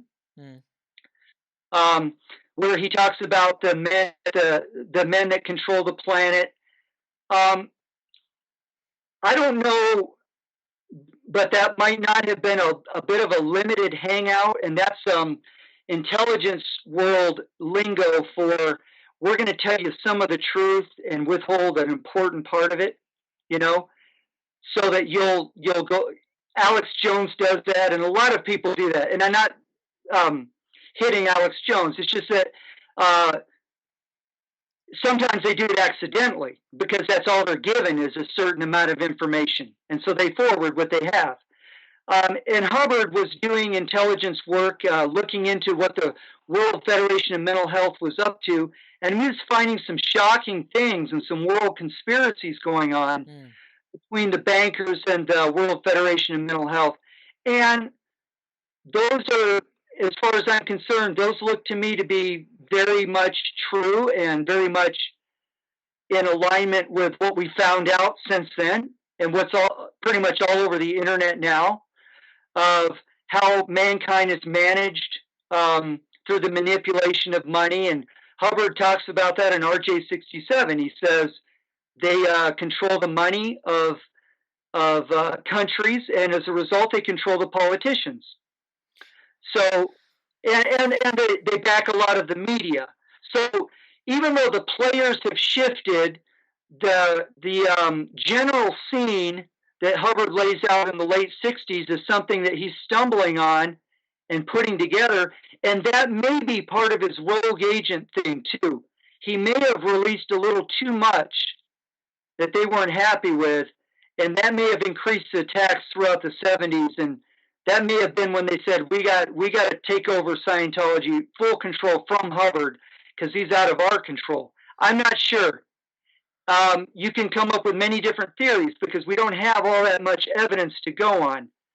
Like I said earlier, this business is very difficult. You have to piece these things together carefully, and it's very painstaking. But to answer your question, I think Hubbard was on to something in his research, and he lays that out in the OSA network orders, what's going on in the world. It's so And it's so incredible. yeah, Sorry, I mean, like, it's just so amazing. Like, I spoke to a guy who was an old man, and you know, so he got to see this big transition of society that started to really come in during the 60s, this big change where the world became much more corrupt than it already was. And basically they were trying to get everyone to be a drug addict, basically. And he worked at a doctor's place, but he wasn't a doctor, he was just a manager. And so he saw how um, in the 70s and the 80s, just more and more drug addicts were coming in, more and more drug cases, basically. Um, and it was so ridiculous because the doctors were told by the government, and of course the government are controlled by the SPs, but the doctors were told to prescribe methadone for drug addicts. And it's so ridiculous because methadone is more harmful than heroin itself. Like, it's a much more worse drug. So Big Pharma has managed to get doctors prescribing and then government promoting people to take drugs that are worse than the street drugs. And it's just absolutely outrageous. But when I was talking to this old man, I could see in his eyes how, because he was around for the transition. See, I was born into pure corruption from the start, right? Whereas he was around where things were kind of normal in his 50s and stuff, you know? And so he could see this thingo, and you could tell he was just like, "What the hell?" You know, this. So, but I got the idea of how Hubbard was around before the 60s, you know, and he saw like, hold on, what the hell is going on with Vietnam? What the hell is going on with psychiatry? What the hell is going on with these drug cases starting to come in? What the hell is going on with like sexual promiscuity going wild? And it just would have been an amazing experience to be part of his generation, to just see society just fully turn into a nutty thing. Yeah, and I'm old enough to have gone through some of that as a kid and seen some of that, the shift in culture and the drug culture and stuff like that. So yeah, very big changes, No, but huge hold on, change. hold on. Speaking of these things, it goes so far because, like, obviously, like, I could tell with my grandparents' generation, like, they could actually read sort of and do basic maths. They would actually sort of learnt when they went to school. And then the whole education system, everything got corrupted and stuff. And I'm not kidding. Kids can't read, and especially knowing study tech, and I was one of them, right? And then learning study tech and that. The schools are graduating kids that literally cannot read. Like all they can do is everyday speak, and they can't actually study formal things, and they have MUs like there's no tomorrow. And this is why all they can do is watch TV and play video games. They can't read books like Lord of the Rings and these sorts of things because they're not taught how to read. And my friend, who's a maths tutor, he tells me about because he comes across students that he's tutoring, and these are students that go to the fancy private schools and stuff, and they are dumb as dog shit. Like they can't do basic maths and stuff. And you know what I'm saying is that in the 40s and 50s, you actually kind of learnt maths in school, and you could learn fractions and stuff. Whereas now, kids are just like they can't even read and they can't even do basic maths. Yeah, and I don't know if you knew this, but I was a school teacher. That's what I did in order to. We used to call that moonlighting in Scientology, where you go have another job Yeah, we called because it wog job. I had a daughter that I had to support from a marriage that had failed, and so I became a school teacher because I got very interested in study tech and in teaching her, working with her. That inspired me to become a school teacher, and I did. And I was a teacher for many years, and I'm still a substitute teacher. But I see sometimes it's in the curriculum. The curriculum is way over Oh, their hold on, head. hold on. So that reminds me of another thing as well that the friend was telling me about. There's a lot of propaganda now in the actual school curriculums and the textbooks. Like, I'm not kidding. Like, not only is there obviously talk about global warming in like geography type subjects, but there's mention of global warming in like physics and like other subjects. They're like put in there as like examples, or just they're just slipped in there into all the text, and it's just like, whoa, you know what I mean? Yeah, yeah. I haven't seen so much of that where I am, but I've heard about that. And in my town, I'm pleasantly surprised that there's good parenting around here, and that the kids are really learning, and that the schools are well organized. But I've been in Dallas, big city schools, and I've seen what you're talking about, and those are bigger populations, and that's of Mm, great concern. mm. It's becoming unmanageable for teachers, for the first thing, and yes, they don't get the support that they need from parents, because it takes good parenting and lots of reading at home to supplement what's going on at school, because the schools are, huge classrooms, difficult to manage. You don't get a whole lot done. You try your best. So yeah, I've been a teacher, and it's quite a challenge. It's hard work. Yeah, and it's just amazing the whole degradation of society, and I think we're seeing right now with the internet things are starting to look positive, and I think I'm going to call it. I'm going to give it 2 more years, and I'm going to call it whether or not the internet's going to save the day or whether or not we're going to go down into the toilet. But I'm going to give it 2 years. But I'm starting to feel like we're not going to go into the toilet. I really feel I got a lot of hope when Trump got elected, and I don't know. I think things are starting to really look bright. No, I would agree. There's a lot of good things happening. A lot of things, some things that are turning around, and you know, there are people and good guys in government that are trying to drain the swamp, and that's so important because it is the people doing unethical things or things that have nothing to do with helping the nation move forward. And it's not an easy job to reorganize and to get people on track. I'm not really big on government. I'm a very libertarian and almost enlightened anarchist. You know, I think that's It's cut out. Internet's cut out. 4.0 on the tone scale.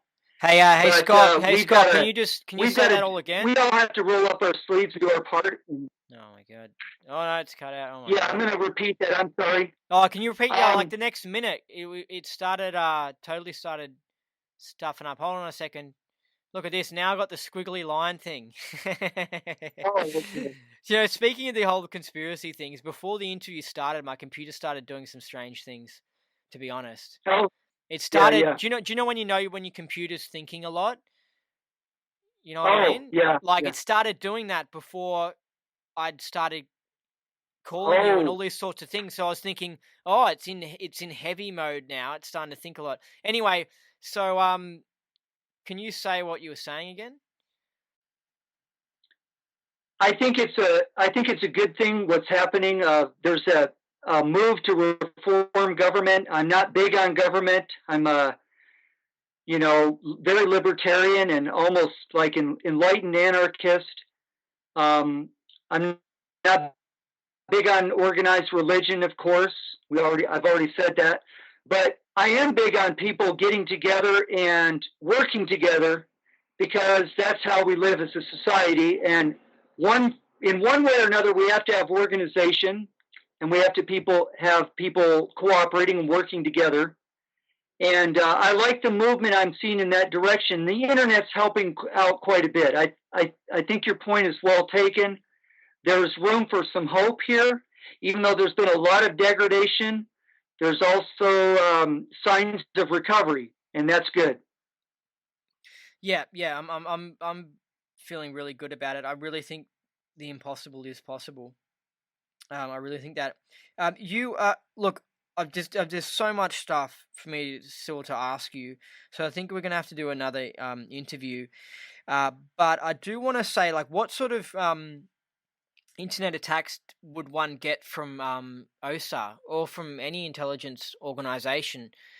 Like I noticed that it seemed like I think someone hacked my computer and was like remotely controlling it and like deleting comments on my YouTube channel or something like that. Well, that's apparently what the internet guy said. He said that like my computer had something on it where they could basically just see everything on my computer, like basically just wherever they are, just be my computer. Um, and yeah, so what I got was someone apparently deleting comments on the YouTube channel. What do you think of that, and what sort of attacks do people get? Well, they're on different levels, and people need to remember it's easy to get paranoid about OSA. And again, when I say this, I don't say it for people to relax their vigilance. Just I've seen not all parts because it's very compartmented. And when David Miscavige wants something done, he gives a lot of money to lawyers and to private eyes, and they go in and they do what they can, and they sometimes hack around. But for targets at our level, again, I go back to these literally armies of trolls and people who have a lot of electronic surveillance equipment in close to the capital of the United States. Let's put it that way. And Okay, yeah. Um, they apparently have these centers where people have their own computers and they play troll, in Facebook groups. That's come out in the news. Um, they have where they have that kind of technology is where they would be doing the low level harassment on you and I, and they're doing that because I think Scientology is a uh, I can't explain any other way, is an interest of the government, a national security interest. I don't know what they're planning to do with it. I'm not here to predict that kind of a thing. I think they're trying to keep the money flowing in because I think at some level Scientology collects up money that doesn't go all of it to Miscavige. It goes to his high-powered lawyers who are getting rewarded for their lifetime of service in the IRS and other government agencies. So I think Scientology is being used at some level. They don't want it to stop or to be too, people like us to find out what they're doing. So there will be low-level harassment campaigns where there could be electronic interference. And then there's your standard hacker who may have sent you an email thing where or you went to a website and it loaded something that can sort of get into your privacy. Normal, everyday people have that happen. It's kind of like a financial hack. They're hoping to get your personal information. So, I wouldn't. There are many different levels of this. What I can say about OSA is OSA will do that only when they have the funds and the intention of, like David Miscavige. He wants Marty's email, they'll go for Marty's email. And usually it's because he's panicked about what Marty knows about him and what Marty might say about him. That kind of a thing. Yeah, well, I noticed the troll thing, like, with my YouTube channel. I noticed that, yeah, like, I, say out there things, and I piss off some of these anti-Scientology cult people. But I did notice, I was like, there's almost too much attacking of my videos going on. And I was like, I reckon there's got to be trolls involved. It's just too much. Yeah, yeah, and certainly the church has some sort of internet unit which they're going to try to downvote you and things like that. But I don't know that they quite have the capability to do these quasi illegal activities where they're actually hacking your statistics or shutting down things. Maybe, maybe not. I really can't say, but it's my opinion that stuff like that isn't coming from OSA. It's coming from groups that have the same, government interests that assigns to groups that can harass people that they put on a list, and you get on the list because you're speaking out. Well, it's weird. It's weird because I'm just thinking, like, why the hell are they worrying about me? Like, why aren't they just totally diving into Chris Shelton? That's what makes me think that, yeah, maybe it isn't OSA. I agree with you. Chris Shelton is sailing along just fine. He's not having those kind of difficulties. And this gets into Are you sure about that? By the way, are you sure about that? It's just my observation. The anti-Scientology cult, as Marty is pointing out, follows a very strict line. It seems to be divide and conquer opposition, and as long as those guys are doing what they're ordered to do, they get smooth sailing and carte blanche. Certainly, the church is going to put up attack sites on Karen, attack sites on Chris Shelton. Yeah, they're going to do that. That's within their capability. But things like interference and stuff, they're trying to knock out the people who are not playing on their team. You know what I mean? You and I are not on the ASC, and we're not with the church. Yeah. We're truly independent. And what they're doing is they're attacking true independence. That's what they don't want. Yeah. They want to.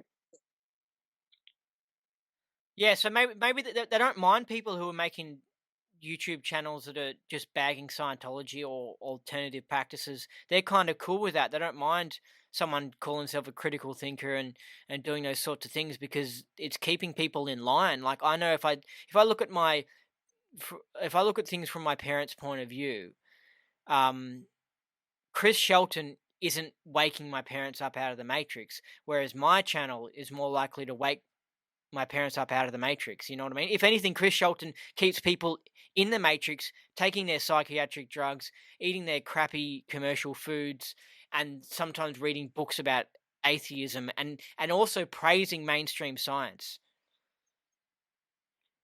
Exactly, and there you go, and there's your answer. That's there are certain. I mean, certainly the church, like Chris Shelton, we know that, but there are other groups at work. I mean, you see that, and the McLaury research is trying to document how extensive that is, but we can only guess from their past activities at what they're doing, and it seems that what they're doing is they're attacking independence and they're trying to keep people, as Marty points out, in their pen, doing Yeah. the if you attack Scientology, you're good, and if you're raising questions and questioning other things and talking about using Scientology to improve society or to smoke out the corruption and criminality that's in government and society and in Scientology and the anti-Scientology group. Well, now you've got opposition because that doesn't fit their plan.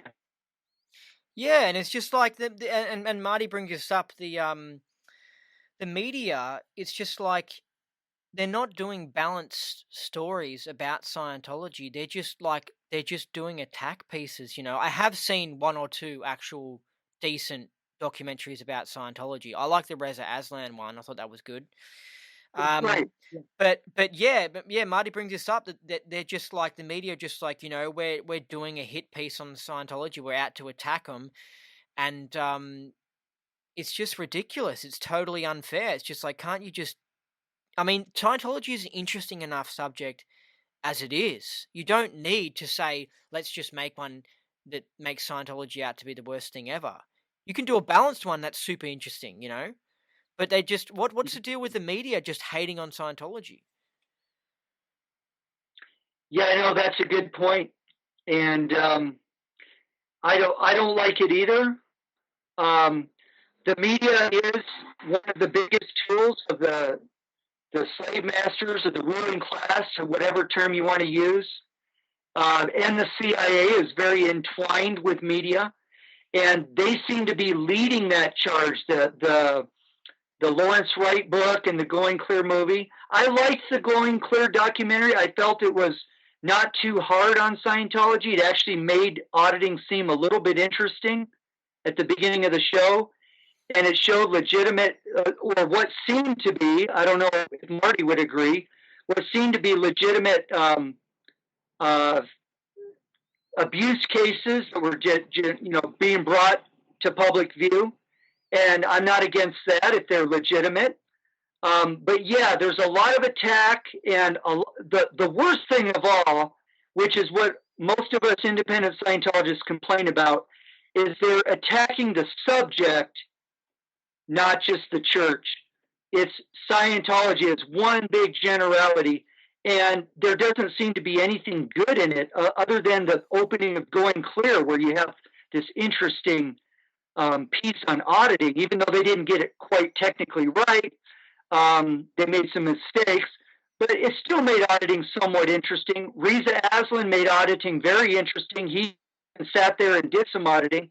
But that's all lost in most of the media. It's all celebrity, it's tabloid, it's making Scientology out to be all bad, and that includes, in most people's minds that don't know any better, that's going to include the technology. And the fact that if you say on the street, I'm a Scientologist, you get some angry faces. And it's hard for me. It was a hard decision for me because, as I said earlier in the show, for a while, I was really angry about what had happened to me and at the church, and even at Hubbard to some degree for designing his policies the way he did and the disconnection. But I decided I'm going to call myself a Scientologist. Scientologist just means literally the study of knowledge. Mm.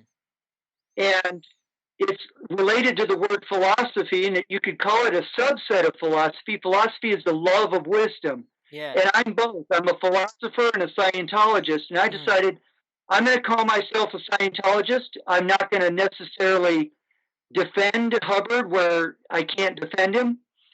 But I am not going to trash him either. And I decided I'm going to ally myself with legitimate Scientology groups that want to practice and take away the disconnection and the fair game. I'm cool with it, and I support that. But I also see that, and I like these other projects like traumatic incident reduction, which psychology is using the tech, just using different words. And mine is somewhat in between. My free Scientology project somewhere in between there, trying to navigate the new waters, as it were, where it's like, okay, Hubbard wasn't perfect and he wasn't really the sole source of everything, but he was a brilliant organizer and he put it together, and here we can take it a step further and we can help people with it. That's my project. Yep. With the whole internet issue thing, though, do you recommend getting a VPN, or what do you recommend someone like me should do, or other indies should do to protect their internet? Well, I've always used common sense protection, and since I was in OSA and the internet was really coming to fruition when I joined the DSA office in 1999, and I got my first computers around that time and got on the internet in the year 2000, we were supposed to use all the protection we could because we didn't want to get hacked as OSA and Scientology being attacked. So we had to practice very strict internet security. That means using a firewall, means using a good antivirus, and especially now the new spyware stuff, spyware programs. I don't know if you're already using that stuff, but you've got to have a good spyware, a good antivirus, and a good internet firewall in order to be, safe on the internet. You're still not 100% safe, but that's a good start.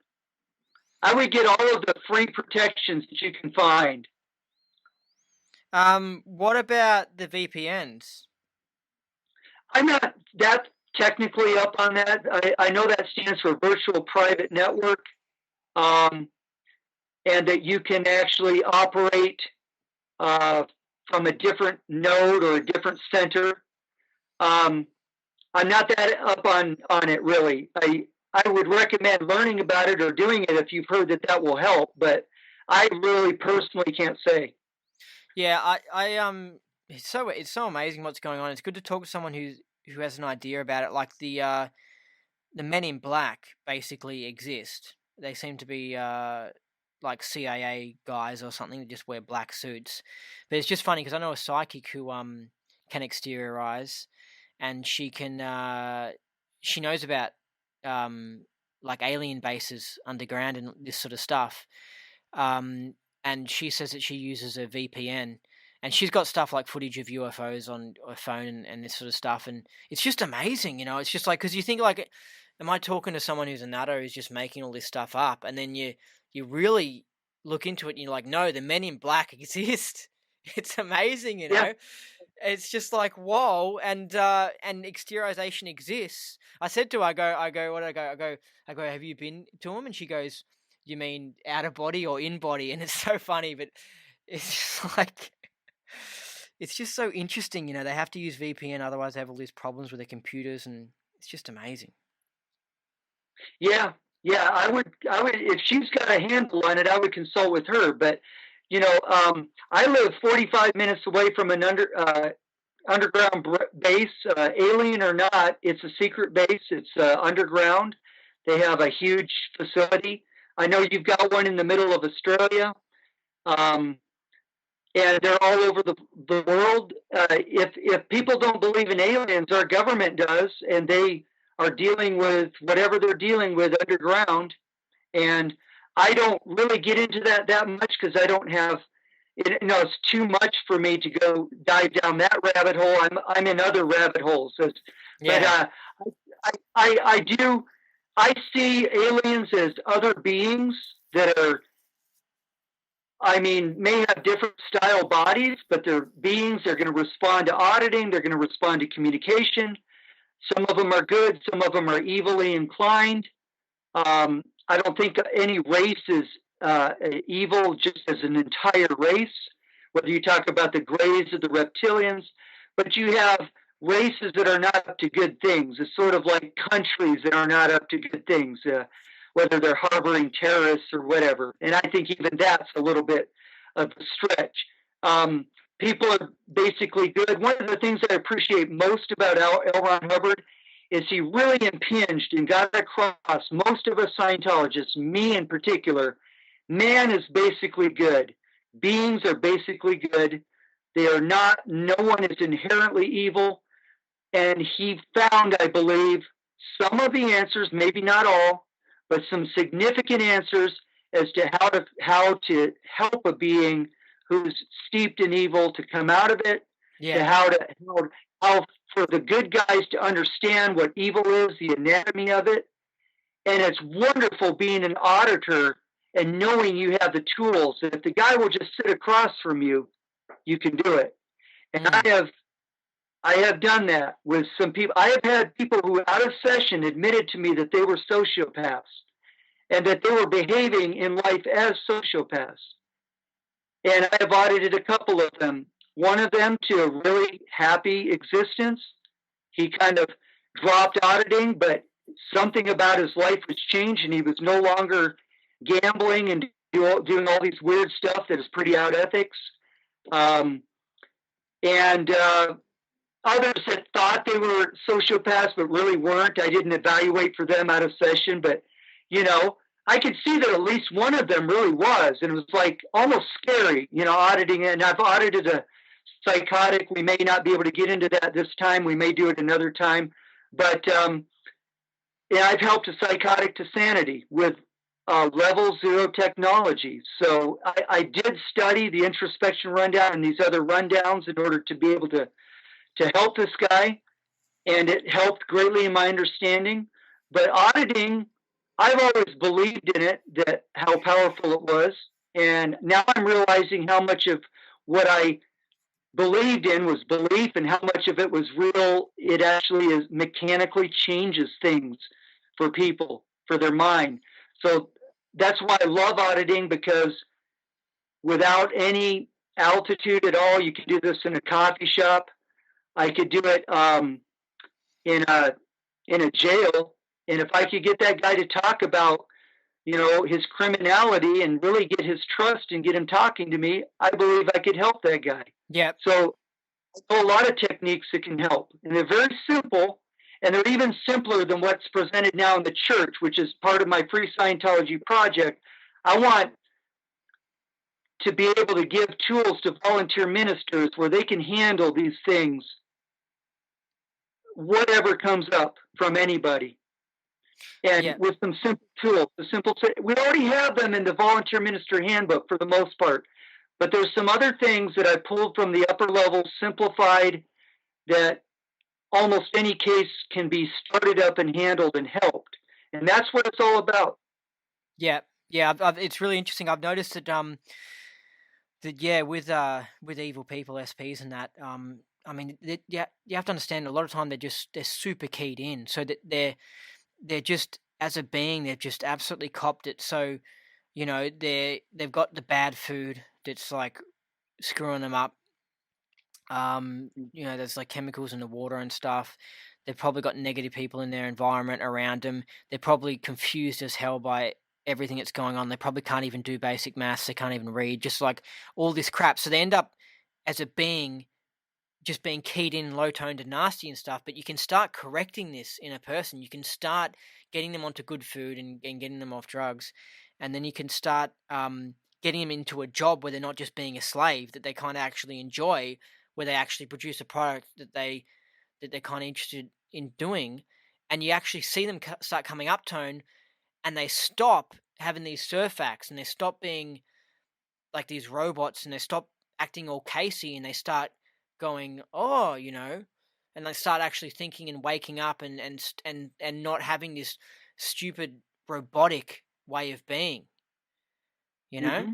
And it can be done because I've seen it, and it's really interesting.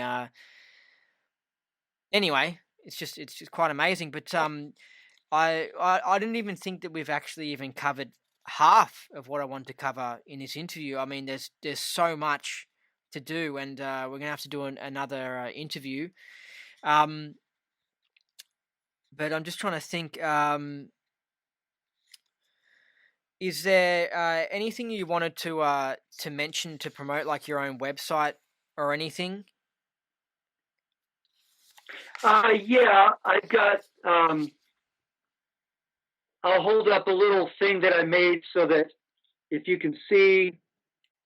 Look at that, Okay. free Scientology.us, Scott at Us. scottgordonmusic.us. And my email is Scott at scottgordonmusic.us. I am a musician, and you'll find on scottgordonmusic.us, you'll find a little player of some songs that I put together a few years ago. I haven't done a whole lot with music lately. I've been just wrapped into this restarting or rebooting Scientology thing, and I think it's important. I think that technology can help people, and I like to share, the things I've learned, because it's been hard-won knowledge. If you've been in an org or on staff or anywhere near that, what sacrifices people have put in because they believe that, they realized that it could help and they saw it work. And I'd like to help more people get there. And I also respect people that are done with it or that say it's not for them. If it's not for them, that's fine. There are plenty of people who will reach for it and would like to improve their lives. And those are the people we should be there to help. And I'm really appreciate you giving me the time in this interview. And I hope we get to do some more again. Yeah. Yeah. This has been really, really interesting. I mean, usually, I want to do just one long interview, but this one's going to be a little bit shorter than usual, only a little bit though. And then we're going to dive into, because I have heaps of questions. Like, I want to ask you about Alan Stanfield, and I want to ask you a lot about Karen de la Carriere. So we're gonna have to say that for next time. You know what I mean? Or we'll keep it on the burner. Keep people excited. Yeah, and I'll give some more teasers here. I've got a story to tell about what I just mentioned about helping a psychotic break staff member. I've done a lot of research on the introspection rundown, very controversial rundown. Lisa McPherson was supposed to be on it. I'm going to demonstrate to you that she was not on it, and that there's a big bug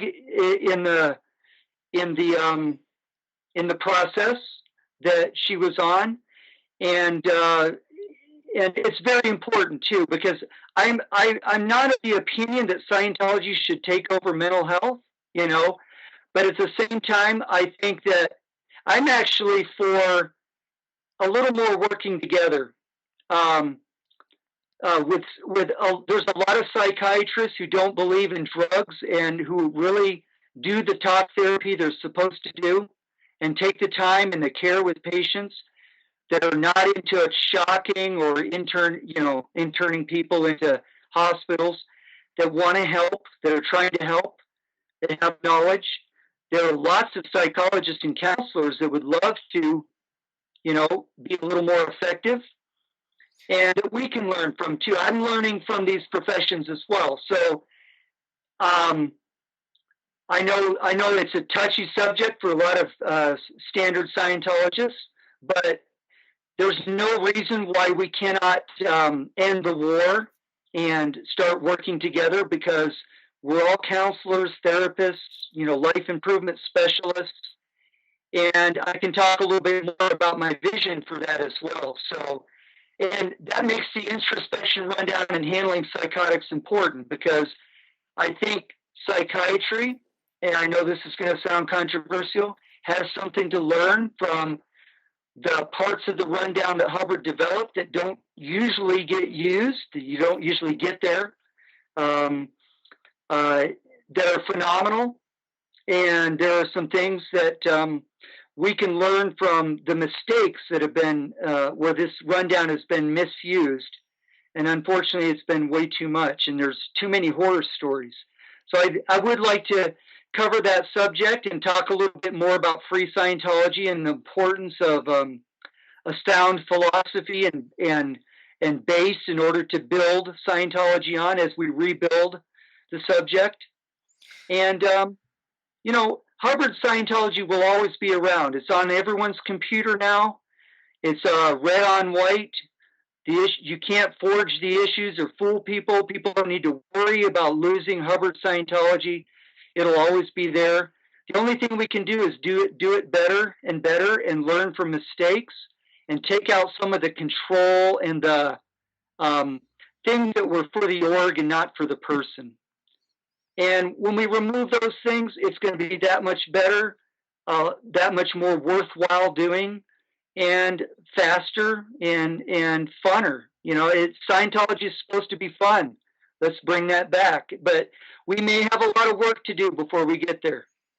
Yep, it's all part of the game. And it's funny, how you mentioned how like psychiatry and some of the stuff. I saw a recent news report where it showed this teenage girl who had depression, and they'd put some, something in her mind or whatever, and I guess it was zapping her and making her feel happy. And it's so ridiculous to see that, because you just like, it's so silly. Like, there's all these reasons why she can have depression and that sort of stuff, and instead of like actually handling the person, now they've got this new tech where they can just send some electrical impulse in their mind to just make the person feel happy. So it's just like turning someone into a robot.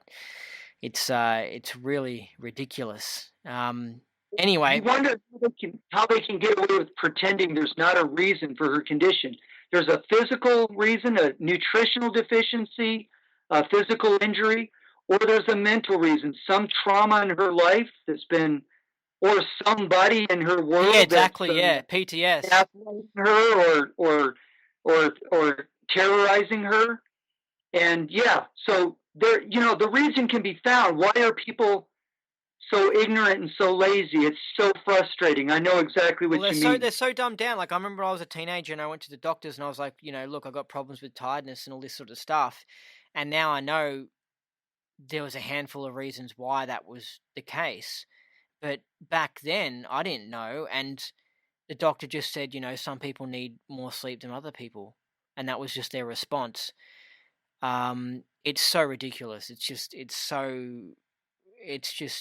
just, anyway. So, Yeah. so, to people who say, "Oh, you guys are going to play doctor and psychiatrist and stuff," no, but people should not be denied the opportunity to reach for some possible solutions. Scientology doesn't work across the boards in 100% of cases, but it works often.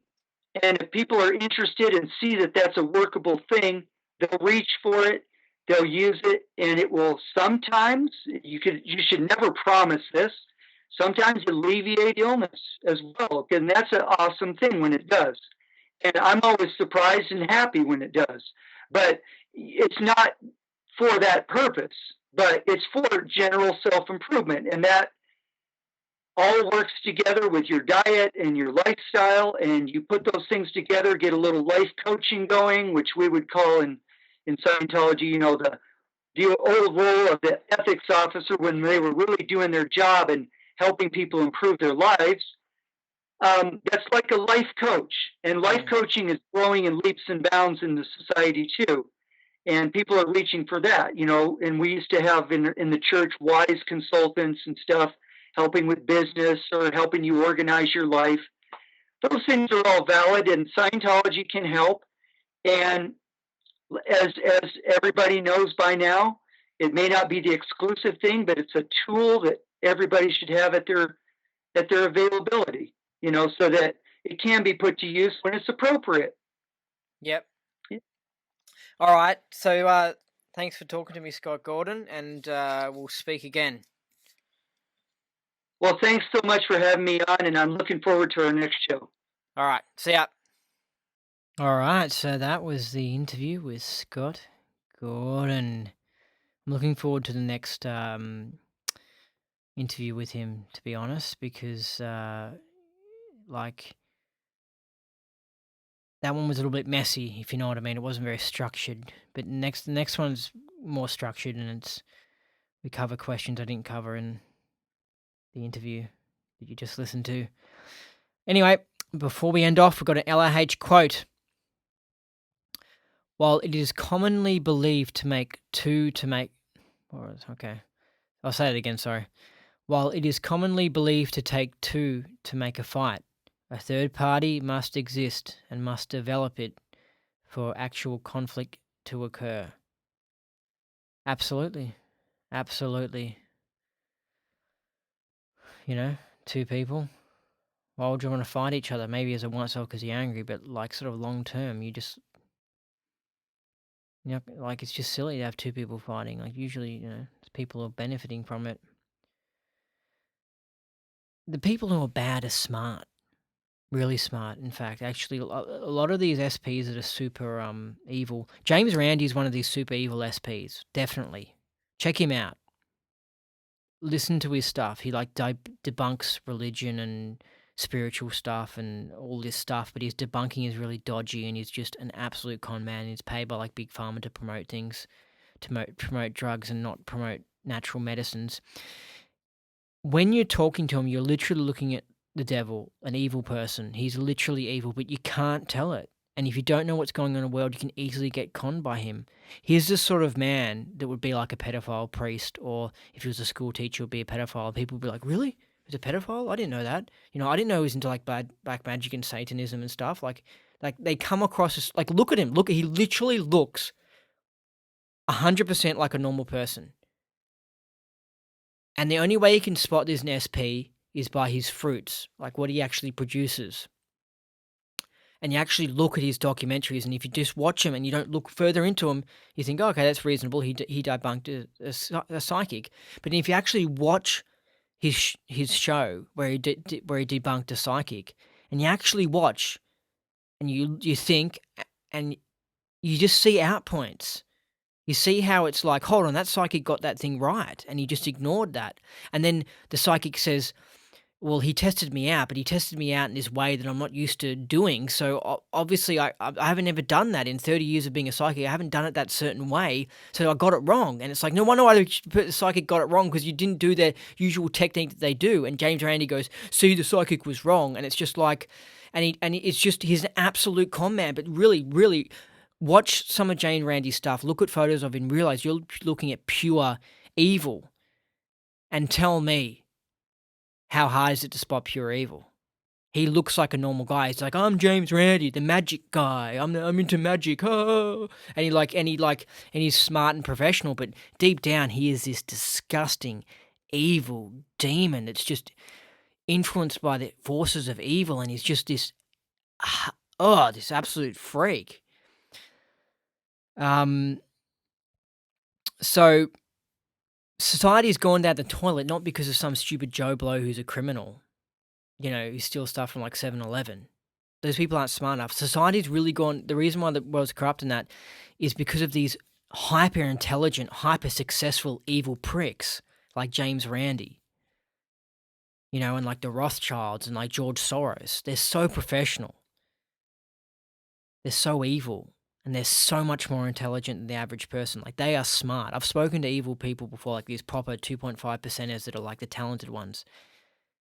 I'm telling you, the reason why they're so successful is because they're way smarter than the average person. The average person just sort of nice and watches Neighbours TV show and is like, oh yeah, Joe, Jimmy. And they don't realize that these evil pricks that are just like manipulative and like know way more and like switched on and realize that they can do these certain things. And if they're head of a school, they can just do this little thing to manipulate people, and that they're they're just way smarter.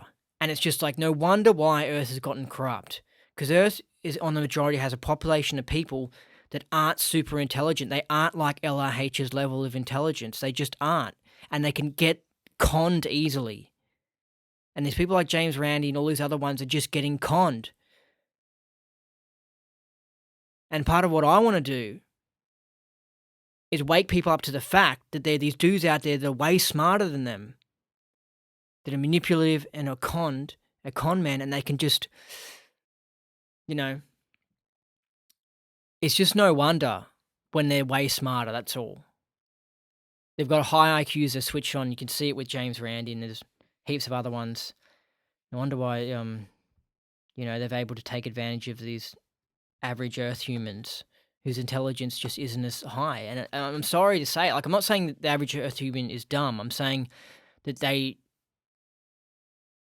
just have an intelligence level, and these other evil pricks that are coming in that are really causing all evil are just much higher up. Like, they have this new type of intelligence that's like, whoa, like they are switched on. Like, they can go into maths class and learn maths really easily, and like philosophy, like all their ideas are perverted, but they're just really clever. They have no heart and they have no good qualities, but they definitely got this sort of sharp intelligence that's vicious, and it can make them come up with all these scams and all these shifty schemes to just screw everyone over. Yeah, it's interesting. You know what I mean? And you can't really tell. You can't. They're hard to spot. Anyway, that's it for the podcast. It's time for you to climb back out of this rabbit hole, out of this Scientology world, this funky, woo, Alice in Wonderland, what the hell's going on world. If you like this adventure, make sure you subscribe to the podcast. Thanks for listening. I've been your host, Andy Nolch, the Space Cowboy, and until next time, take care of yourself and climb up that bridge.